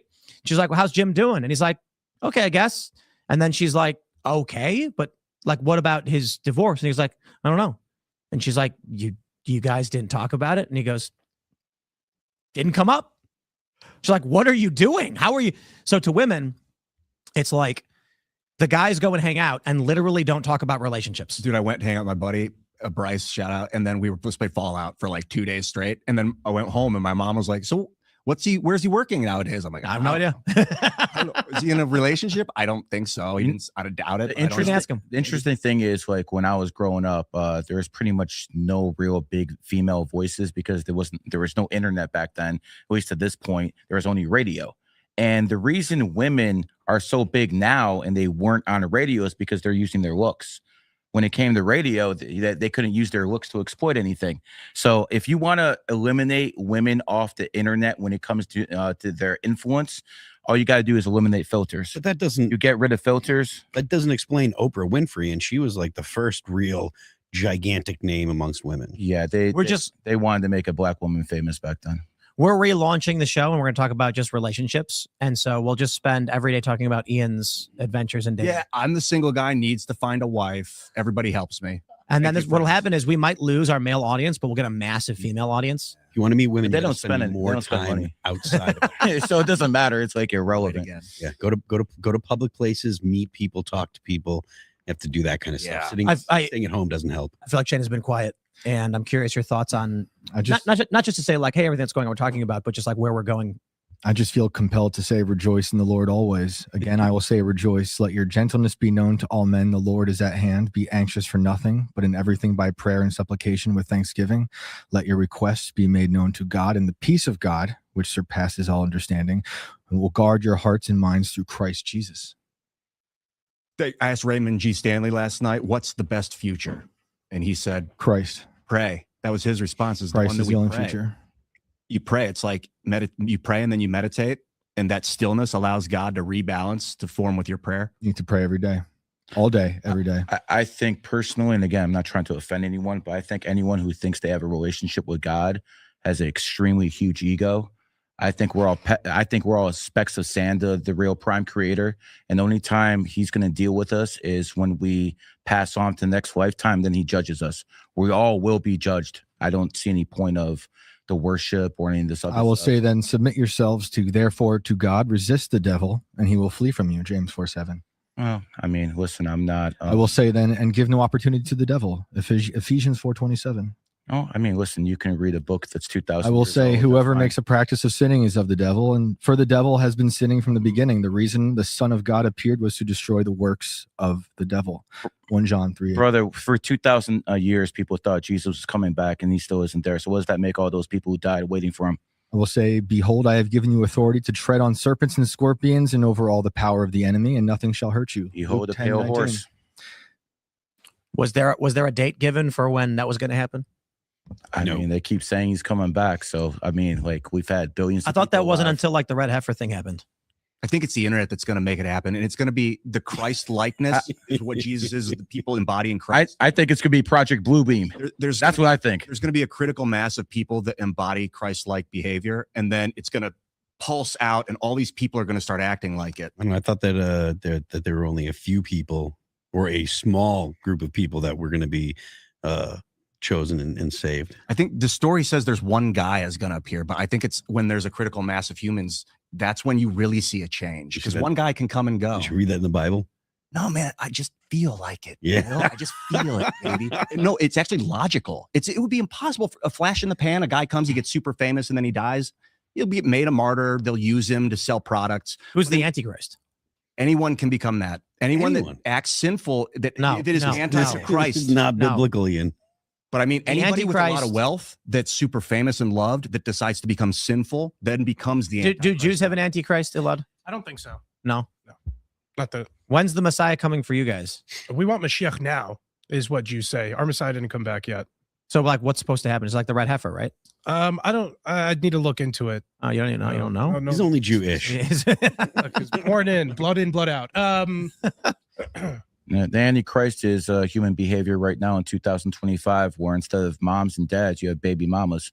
That's the Antichrist right there. The damn culture we're in right now. What does the numerology say about next year? Next year is 2026, the year of the horse, and people who are born in horse years are going to dominate. Next year, I expect Myron Gaines to be one of the top guys next year. Really? 100%. What does that mean, top guys? Do you think he's going to be like? Well, didn't Kamala Harris blame him for losing? That's going to be a big help right there. And it's the midterm, so I wonder. It's going to be interesting. They could be like playing off of what Kamala said, using him as a look what the right is, you know. But the reason why I don't think so is because he's black. Well, I mean, listen, we live in a day and age where that goes both ways. Black people can actually say certain things that you can't. You say some things Myron says, you're probably going to get canceled. He won't because he has a shield. It goes both. It goes both ways. Goes both ways. White people can say certain things. Black people can say certain things, and women can say anything they want with no accountability. What are things that white people can say that black people can't say? Daddy. Oh, That was dark. That was dark. Hey, Gary, you said it was the year of the horse next year. Yes. What are other years of the horse in the last 50 years? 2014, 2002, 1990. So, for instance, some of the things I expect more deflation to come next year. I expect Bitcoin deflation, correct. I expect deflation to come. I expect oil prices to fall, and I do expect Bitcoin and a lot of cryptocurrencies to crash. Why is that? Because OPEC was founded in the rat year. The enemy of the rat is the horse. Next year is the horse year. So I expect oil prices to fall. When it comes down to Bitcoin, this is the best example I can give. Bitcoin was founded January 3rd, 2009. That is a rat currency. The worst year for Bitcoin was 2014, where it fell around 92%. That was the year of the horse. The horse year comes once every 12 years. Next one's 2026.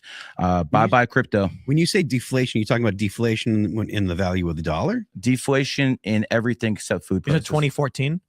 Yes, 2014 was the When year of was the the horse. last time there was deflation? Because deflation, yeah, I mean, deflation can like lead to a deflationary spiral where nobody spends because the value of their dollar keeps going up. Yeah, I understand what deflation is, and I'm telling people that I think the property markets are going to go down, the housing market's going to go down next year, and I do expect the big crash for the stock market to be 2000. Okay, but that's not 27. deflation though.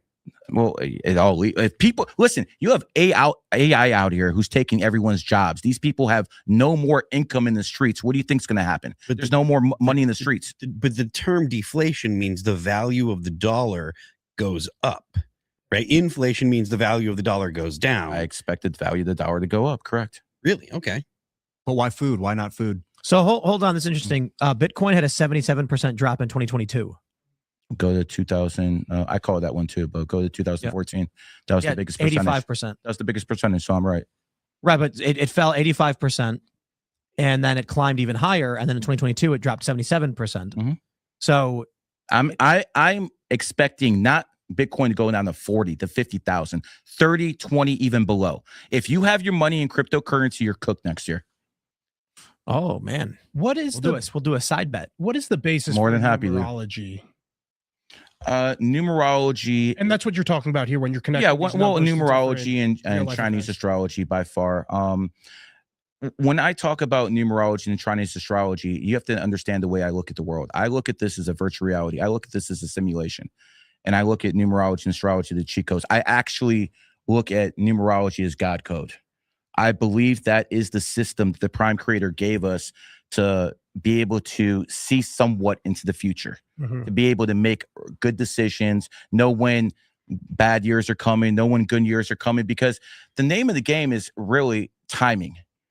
Why did Napoleon become who he was? Because of timing. Why did Genghis Khan become who he was? Because there's plenty of smart people in the world. There's plenty of great leaders in the world. Why would those guys where they were? Because they did things at the right time.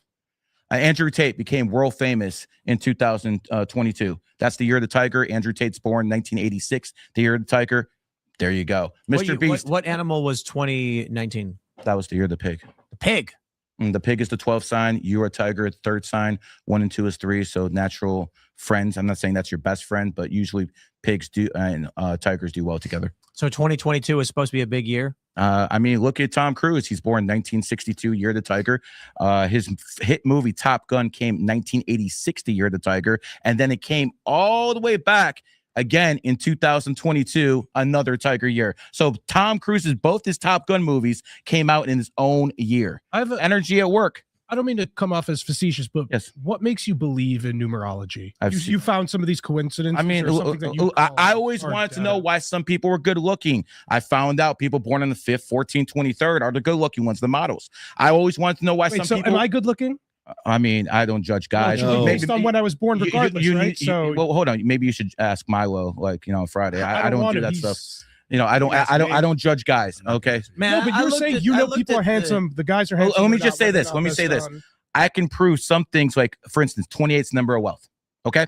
So Elon 28. Musk is born on the 28th. Bill Gates is born on the 28th. As a matter of fact, if you look up Carlos Salim, 5 of the richest Why is- 25 guys, Why is it why is 28 that number? 28 is the number of wealth. Why- I'm sure I why? could find a bunch of people who are. Yeah, hold born on. Why? on 28. Why? Because that's the energy that represents wealth. But why? Because Are you basically just looking at rich people and being like, no. So, So, for instance, let's look at what the Chinese did. There's 8 and there's 28. Those are the two wealth numbers. The Chinese started the Olympic Games on 8/8/2008 at exactly 8:08 p.m. They went from the 15th biggest economy in the world to the second in a few years. So obviously you have people in positions of power who are using this stuff, and other people are reading the Bible and the Quran. I think you're just finding a should I go to a coincidence roulette through table? numbers. Just- Do you think they believe it's a coincidence?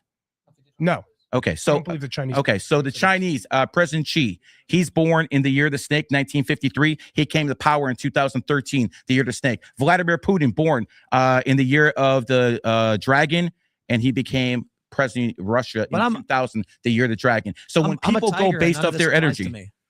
I mean, you are a 9 life path. 9s are the most adaptive people in the world. I'm sure you have adapted to many things. There's always an answer, isn't there? Always.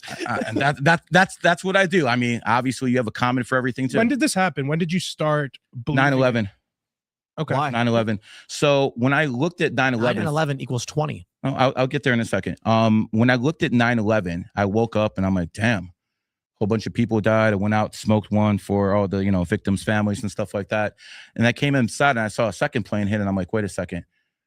The Twin Towers look like an 11. The first plane that hit the World Trade Center is Flight 11. I mean, the police code for emergency is 9/11. Started digging a little bit more. New York City, 11 letters. Afghanistan, 11 letters. Shanksville, 11 letters. The Pentagon, 11 letters. I'm like, oh, what's going on? The Pentagon is not the Pentagon, 11 letters. So I started looking at all this. I'm like, wait a second, what's going on here? This is too much to be a coincidence. And then I looked at Al Qaeda. Al Qaeda was founded on the 11th. The first, they had 3 major terrorist attacks. Al Qaeda's known Because there's for. only 30. Hold on, let me 31 finish. days.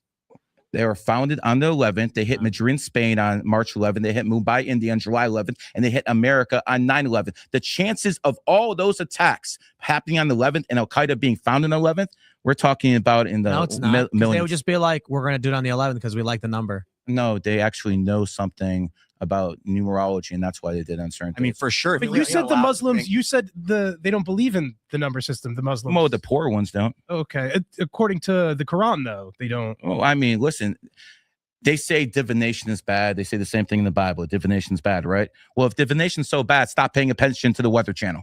Okay, seriously, Wait, stop paying attention to the Weather Channel if divination is bad. Here's the point. I'm not God. I'm nothing compared to God, including everyone in this room. Agreed?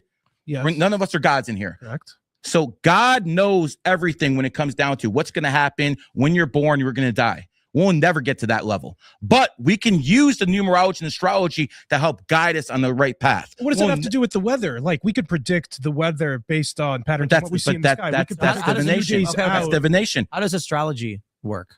Like, you've done a lot of numerology, but what's the astrology? Okay, well, there's basically 12 signs. The first one is rat, and its enemy with the horse. You mean Chinese zodiac? Chinese. That's what I focus on, that one, because that's the most accurate to me. I don't do the He woman thinks stuff. astrology is gay. That's not astrology. That's Chinese zodiac. Chinese zodiac. Yeah. Oh, that's So I don't do the Libra, Capricorn. I think it has some relative value, but I leave that for the women. When it comes down to the Chinese astrology, it's extremely accurate. I'll give you an example. Rat, the year of the rat and the year of the horse are enemies. Shaq was a rat. Kobe was a horse. They hated each other.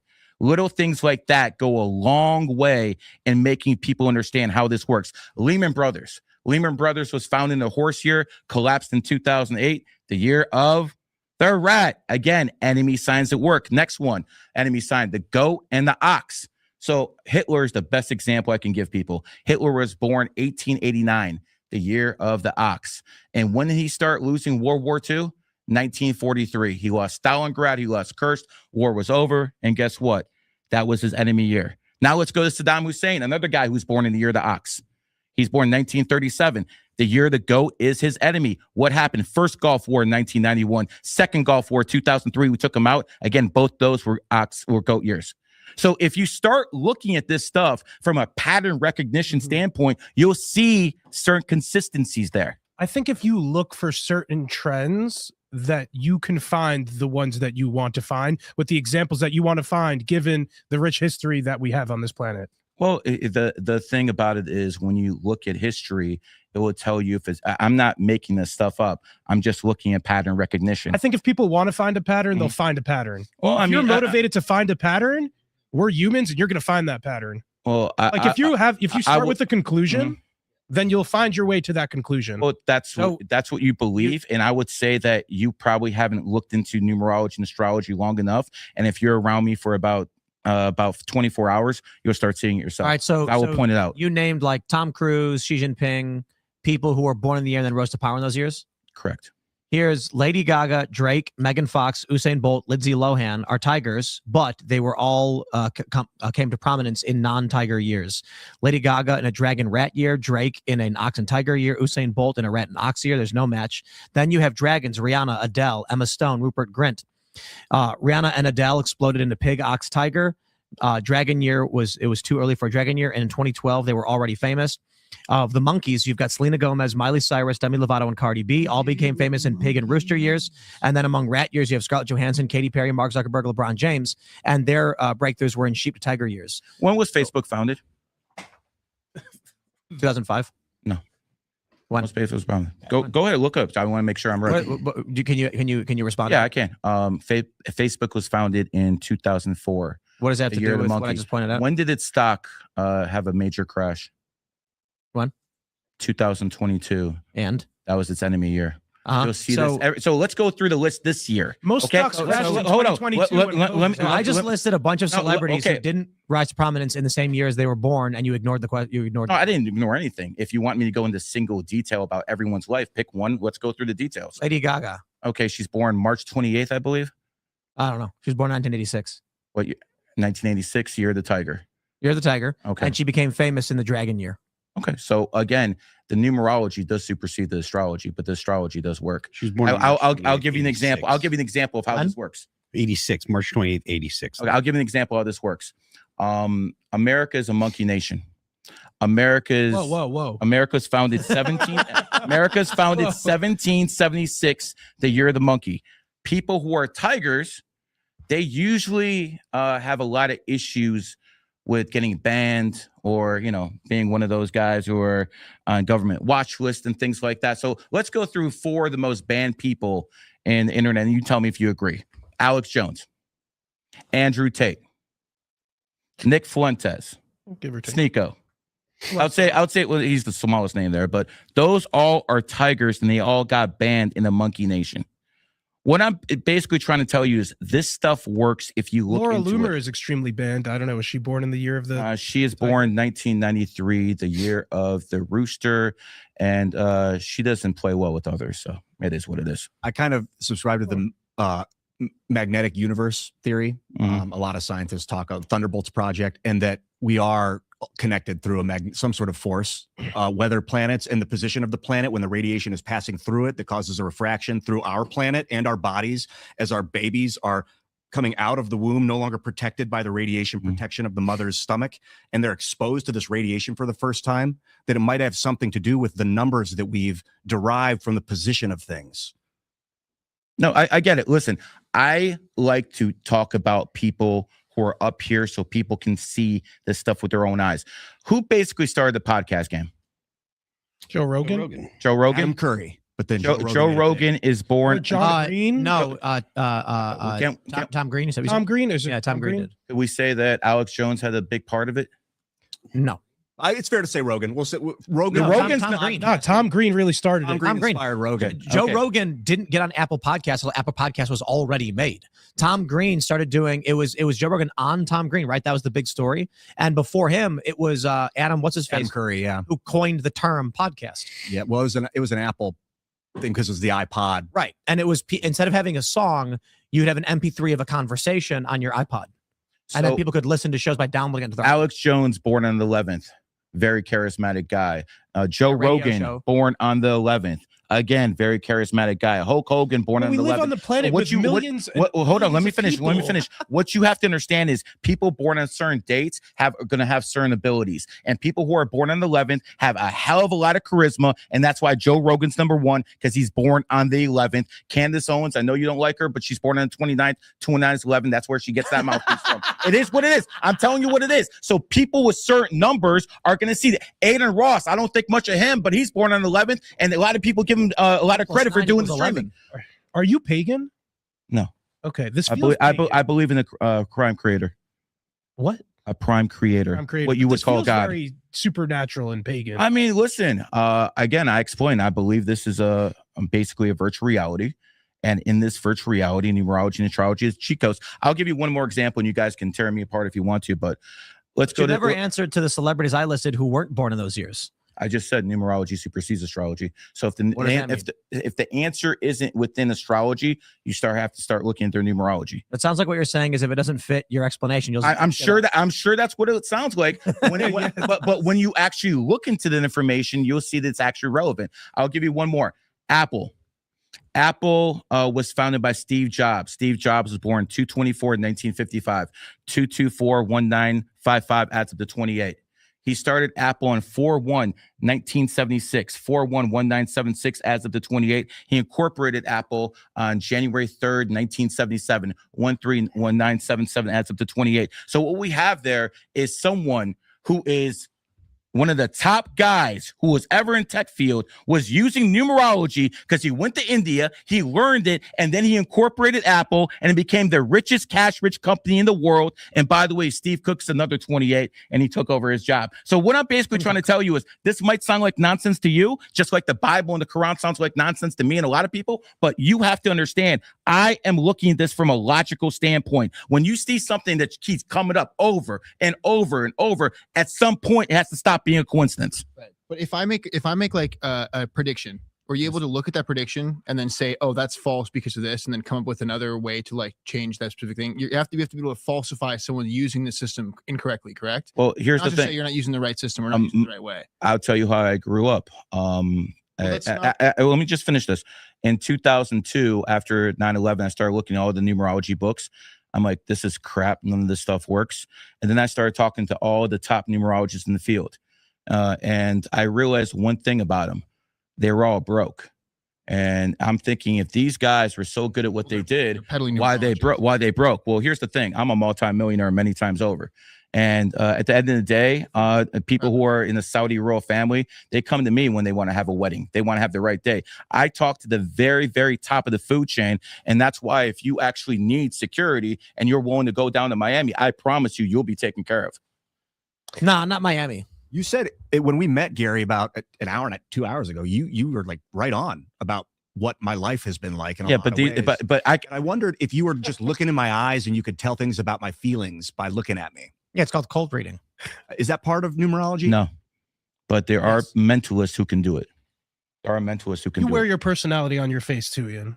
You look like an Ian. Life change. I mean, a lot of people, there's this thing called the Saturnal return. Saturn returns every 27. When someone 28 and a half years. 28 and a half is Yes. like the most profound year of your life for a lot of people. That those 3 years define what the rest of your life is going to be like. I've heard many times. there is a lot of truth to that. Shane, you sound awfully quiet over there. As our resident outside of the box thinker, what do you think of numerology? I And think what we've be heard? sober-minded, be watchful. Your adversary, the devil, prowls around like a roaring lion, seeking someone to devour. Resist him, firm in your faith, knowing that the same kinds of suffering are being experienced by your brotherhood throughout the world. Wow. Shane, You went to 1 church Peter yesterday, didn't 5:8-9. you? Shane has wrapped himself in the armor of the Lord tonight. That sounded nice. That's legit. Armor of That's the actually, Lord. I don't know the which phrase it or which passage it is, but is it? I mean, we have a whole bunch of people questioning numerology, but they're willing to believe the Bible and Quran with no evidence. So it is I what think it is. half of the people here wouldn't even consider themselves Christian. Like I don't think that's true. When for I many was of the people 28, here. I was working at Fusion, and that did not define my life. That was like a wasted 2 years. What about? Oh, not really. That was like the springboard to the next. No, it wasn't. ABC. That was ABC. Yeah, where I did nothing for 2 years. There's no springboard, dude. He's going to tell you Oh, how it I mean, is. you were started making shitloads of money in those years. No, I already made money. You said you doubled, 2.5 times your salary in that age. I think going from like 100 and something to like 250 was a standard promotion, but it didn't define my life. It didn't set me on a path. Yeah, I don't think it. It actually, for 2 years, I did little. And the only real argument was that I worked a job where I saved money. This is it's. Well, I think come the on. human brain gets developed at age 25, so I think that's why a lot of people have profound transitions. My life doesn't fit any of these numbers. Well, I'll tell you what. Anyone who thinks I'm a fraud, I'm sure there's a whole bunch of them. I can put up $100,000. We can go up to random people. I'll be blindfolded, and I'll do exactly what I did to you. Read them like a book. I only have to look at their face. And if I'm wrong, I'll pay you guys. If I'm right, pay me. We can. I make Wait, so what is your Wait, contention? that you hold can on. predict? Wrong about what? I mean, let's bring 100 random people, 50, whatever you want. All right, what I'll do you be wanna ask blindfolded, and I'll just give them a reading based off their birthday. They say I'm What right, does I'm that right. mean, a reading? Like, what do you ask them? I'm not going to ask them anything except their birthday, and then they're going to go into their life, and they'll tell me if I'm right or wrong. Like I All right, gave Allah, him. what's your birthday? Do I What's your tell you birthday? first, or you tell me? No, I don't. I'm not psychic, bro. Okay, so September 22nd. You sound like it. September 22nd, 93. September 22nd, 93. You're at 8 life path, which means your money is either here or here. It's never in the middle. You're never going to be middle class. Either you're going to go up or you're going to go down. So what you have to understand is 8 has 2 circles around it. Mhm. The middle represents middle class. That's why it's very thin. So you're either going to be poor or rich, never in the middle. You're also very karmic. You do bad things, they come right back to you very, very quickly. You have an aggressive personality. 2023, you probably had some setbacks in life. You should have had a good year this year. But one of your main things in life is you're good at building up other people. That is one of your main gifts. I You're think born you've on just been 22nd. describing the person you've seen in front of you during. Well, the show. you could think that, but you could put a blindfold in front of me, and I'd say the same goddamn thing without seeing you, without ever talking to you. You do, Bill. You do Elad. say how young I look a lot. Elad. I hear a voice. There's someone talking to me. They care deeply about you. I didn't do that. They're telling me, tell Elad not to worry about the money. Does that mean anything to you, Elad? Are you worried about money? I am worried about money. Actually, Wow. That sounds right. But I wasn't doing that. I actually thought You that. were. No, I I wasn't. thought the voice was telling you to go to Super Chats. I love I love reading horoscopes because it's like they describe everyone all the time. They're so vague. Like 12 different aspects. I'm just glad it You wasn't had a like setback you're in fired. 2023, That's bro. why I had you're a setback poor. literally every single year, always. The numbers. Some more than others, brother. I think the Every thing is, single it's- year there's a setback. it's like premature to say it's fake because there's no what you're doing could very well be cracking the code of like cymatic reality. Cymatic. It doesn't. Like there's feel a frequency based on that can be anything. measured with numbers that are producing shape of reality. All right. Well, we're going to go to your Rumble rants and super chats. So smash the like button, share the show with everyone you know. If you do like what we do and appreciate our work, maybe the penthouse idea is a good idea. I actually like that idea because it sounds comfortable. And no, it's a good point about security. You're on top of a building, they ain't coming for you, right? Right. So I really do appreciate everybody who's watching. Let's grab this great sponsor we got. It is Backyard Butchers. My friends, go to backyardbutchers.com/Tim, promo code Tim, and you will get 30% off plus a free turkey or ham with your purchase. That's 30% off your holiday turkey or ham. Holiday. Yo, Christmas is coming up. Are you gonna have steaks? That sounds like a really great Christmas. I got to be completely honest. You got to kick out that big agriculture garbage. They got feedlot mystery meat, chemicals and hormones. And have you guys heard this? They glue meat together now. Gross. Fake steaks where they use an enzyme to stick a bunch of pieces of meat so it looks like a fillet. Disgusting. Now, we don't want that. We want real rancher raised beef. So you got to go to backyardbutchers.com. You got to get look at this steakhouse box. Man, I want to get me a ribeye now. Oh, New York strip. Just, I want each and every one. Check them out. Thank you so much for sponsoring the show. Backyard Butchers, American Tradition, American Meat. Go to backyardbutchers.com. Promo code Tim, 30% off. I actually put away a box of Backyard Butchers a couple days ago, and it just felt good in my hands. It was a strange feeling. I was just Meat. carrying it to the freezer, and I was You like, feel the life force from the animal. It's going to enter your body. Ian, you need to eat more protein. okay. All right. Cheeseburger says hire black trans security guards. Left-wing terrorists won't dare antagonize them. All right. Black Guitar says, I think the first live stream I ever saw was Tim running around Ferguson with Alice Sperry. Always a pleasure being a part of your audience. It's all different iterations. Trust your gut. Thank you, sir. Silent Golfer says, never give in, never give in, never, never, never. Never in nothing great or small, large or petty. Never gonna give in except to convictions of honor and good sense. Never yield to force. Churchill. Indeed. Same old man says, I, a conservative, have already called her out several times over before you said something. I am just not famous. Sorry for what happened to you, Tim. And that's what I'm saying. I'm not the first person to be critical of Candace Owens. Certainly not. But I guess I am the subject of her episode today. So there you go. Would you ever go one-on-one with her? Sure. She's great. She's Like, been on our show. have a conversation with her about stuff. So you do a podcast with her? Yeah, she's been on the show before. Not, and- not in the current, like. Right. The issue is, you see what she did with Turning Point, where she was like, name the time and place and I'll be there. And they went, okay, the 15th at noon. I can't be there. They did that on purpose so that they knew I wouldn't come. And it's like, what? Like Nick Fuentes. I learned this from a Nick Fuentes clip of all places, where he's like, she said, name the time and place. and I'll be there. And then when they did, she was like, "You never consulted with me. I can't do that." And it's like, what? I'd be more than happy to try to set it up if you like me to. Yeah. I mean, we'll see how it goes. I'll talk to my booking people, and then I guess the question is, is the conversation literally just this with her in person? I mean, I think you find out when you get in the room together, but I do know this will probably be one of the most viral podcasts of 2025. Not that you care, but no, I just think it's crazy that, the one clip she posted that was a fake clip was Elad saying, you said something like, I think she respects your show and she'll comment on it. I was like, no, like her show's always been bigger than mine. I don't know, whatever. But fair point. I got millions of followers on X, so certainly that's going to matter. But yeah, whatever. I mean, I'll have a conversation with anybody. I think that she is a sophist and a manipulator, and she's doing a true crime drama show. So it's just like, I can't say no to that, but I kind of roll my eyes like, oh, more drama, more true crime, more nonsense. At the end of the day, the people decided that you're one of the top guys in the field, and she is too. So maybe it'll be good training to handle like an 8-year-old daughter. What? You just learn to gently have a conversation with a female that you've got some agitation with, and then you'll help your kids with that when they freak out when they're 8 and they drop their fork on the ground, and you'll be like, I know how to talk to you. I like how her own lawyers work in a federal building, and none of her audience questioned it. No, they're fine with it. She says a bunch of fake things, like she's saying today on her show that I think I own my audience. She what's really weird? You notice how she refers to herself in the plural? She says we and us for everything. She never says I. Like that. Like, come on. She tweets at me and she's like, "Tell us, Tim," and I'm like, "Us? Who's us?" And then on her show, she's saying we don't blah blah blah, and we don't we don't care about your midterms. I'm like, who's we? But I guess there's a lot of people who really like that. They feel like they're a part of something when she refers to her and them as one group. Yeah, it's risky. I got one more thing to add before I go. Just want to say, humble yourselves, therefore, under the mighty hand of God, so that at the proper time he may exalt you. And I'm praying for you.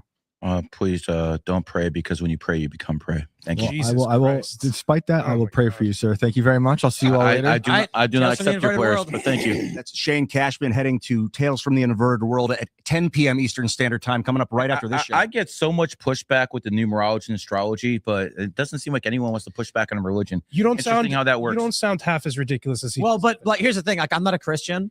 And we've had tons of debates with Christians, and there's no reason for me to debate Christianity, which we've done 1,700 times. I get never it. had a numerologist on. 100%. But what I'm basically trying to tell you is I can prove more with numbers based off mathematics than anyone can with religion. I think they do totally different things, though. I don't. Yeah, one's real, one's fake.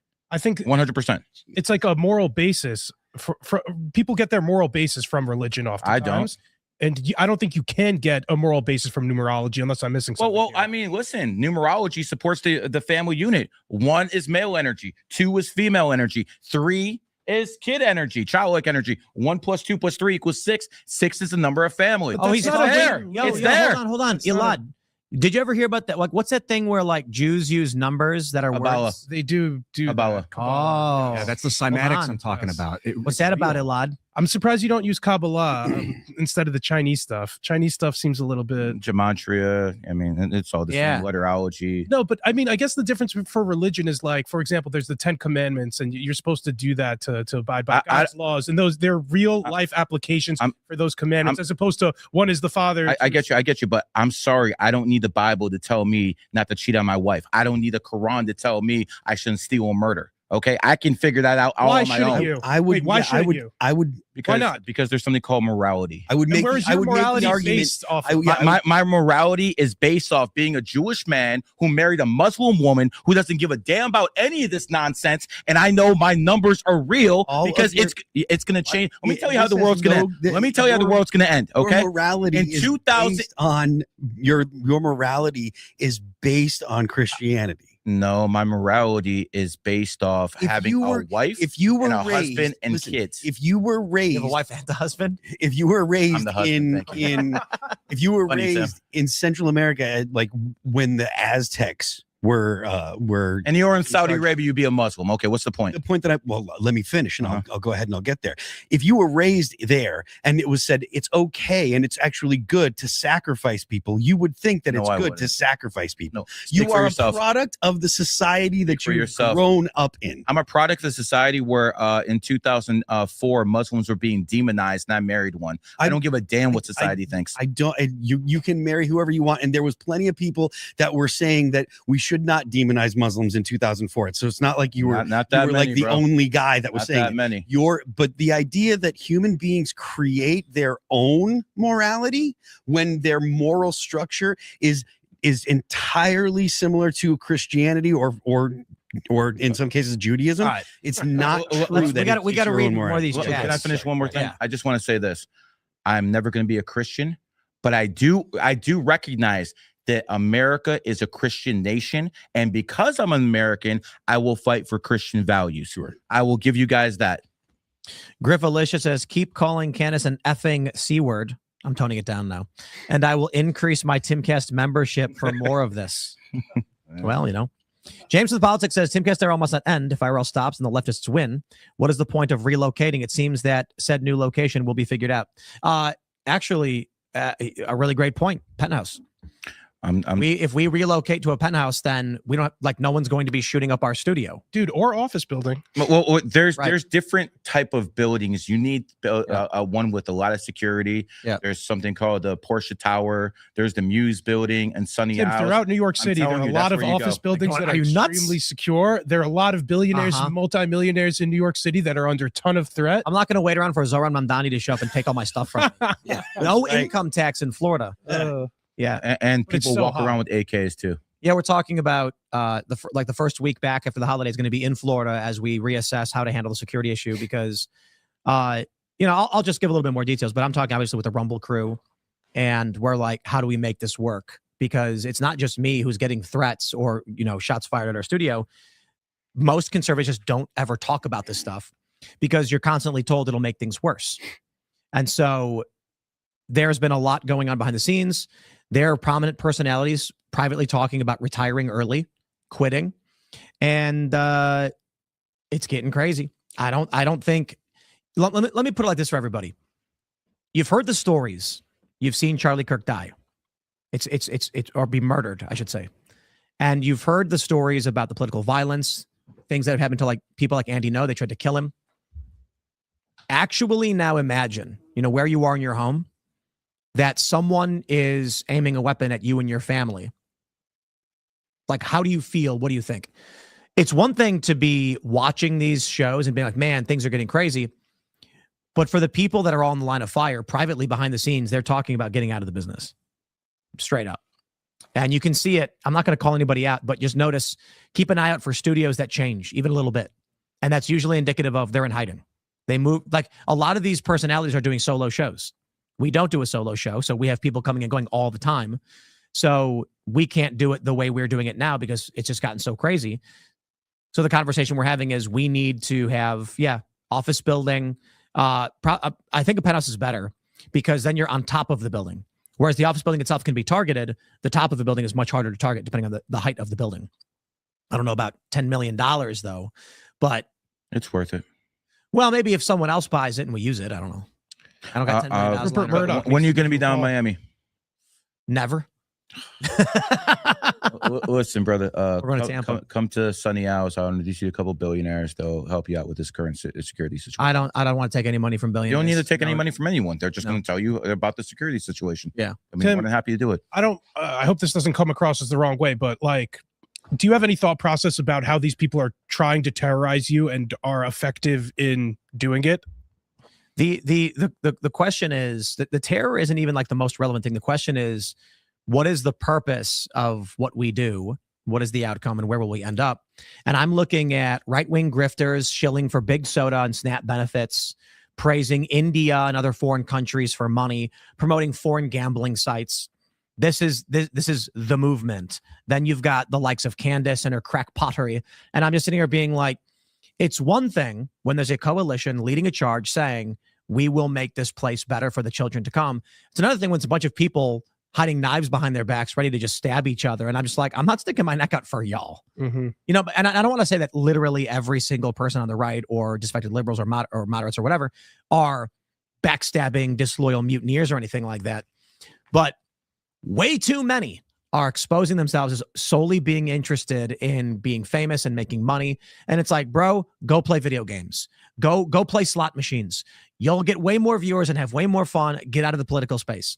For the time being, when you look at these prominent personalities, and I love this, how Nick's pointing out that there, you know, Ian Carroll said, Nick, we're all here. Where are you? And it's just like, there is this large cohort of people who are just saying insane things all the time, and it works. You know, at least, you know, it's funny with QAnon, this energy went towards Trump must win.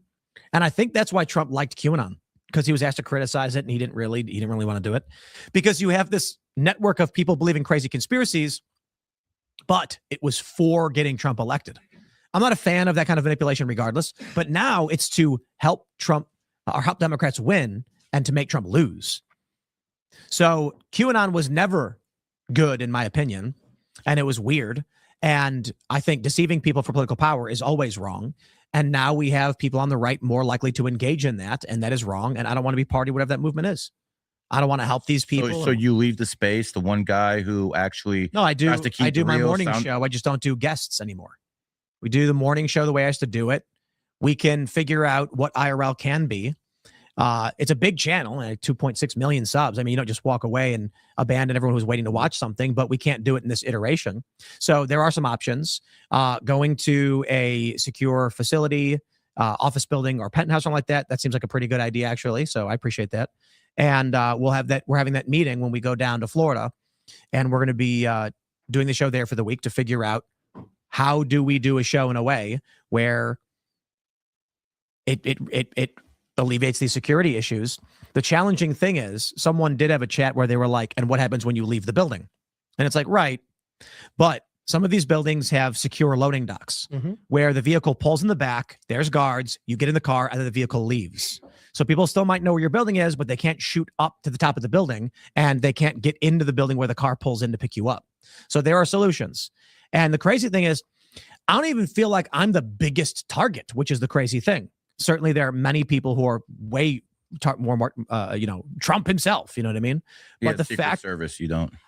yeah, and they still shot him in the head, right? Which is the scary thing about how we actually navigate this. So we got a few minutes. We got to grab some of these chats. We got a lot of chats. Doc Holliday says, yes, Tim, 100.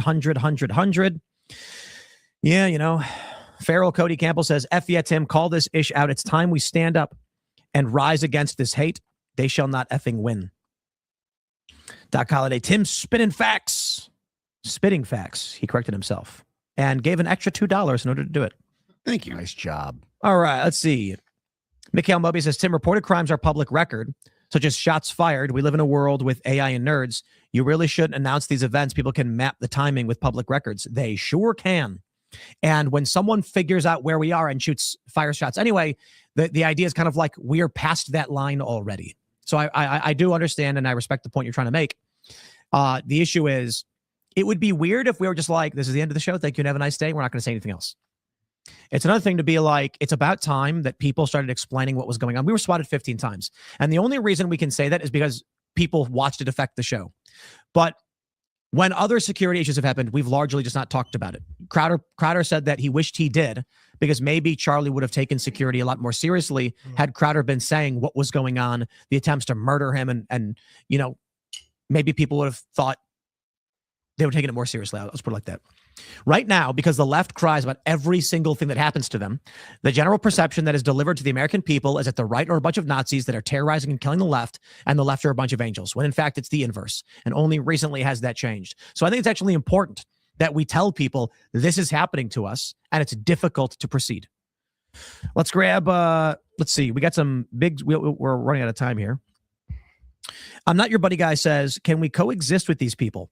They not only executed, but celebrated what happened to Charlie. It's mainstream, so their political leaders will need to cater to this bloodlust, which brings me back to my question, can we coexist with these people? It's not just these people. Right now, a large portion of the right wants to see Turning Point burn.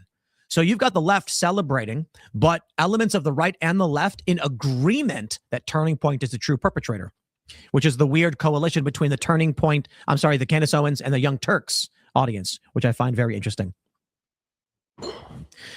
All right. What do we have here?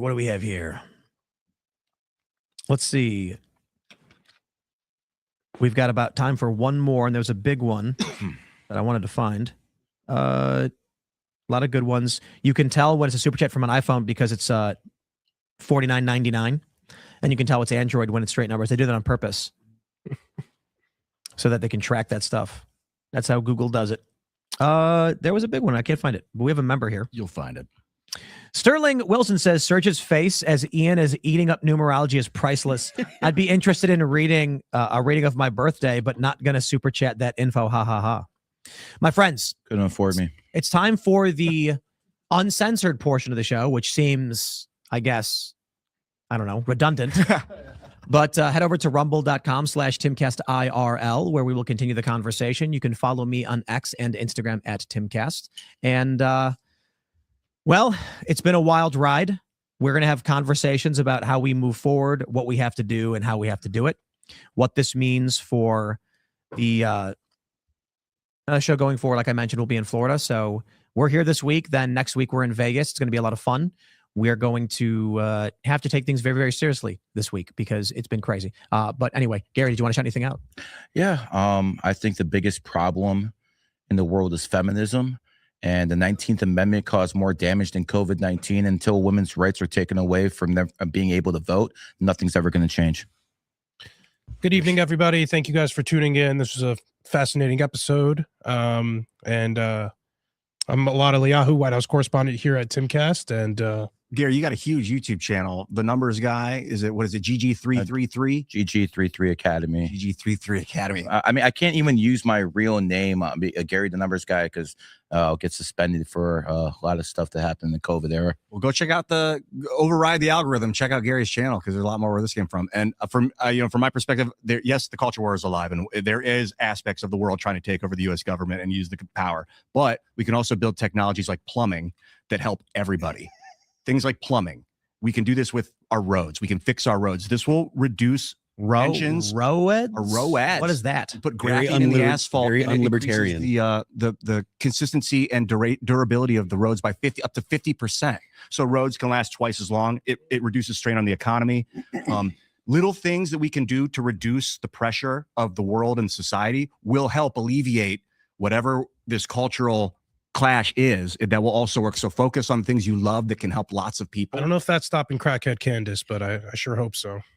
One step at a time, baby. All right. Anyway, Phil. I am Phil That Remains on Twix. The band is All That Remains. You can check out a couple songs from our new record, Anti-Fragile, on Rocksmith now. Rocksmith's available on PC, on mobile, and on PlayStation. You can check out the band All That Remains on Apple Music, Amazon Music, Pandora, Spotify, YouTube, and Deezer. Don't forget the left lane is for crime. We will see you all at rumble.com/TimCastIRL in about 30 seconds. Thanks for hanging out.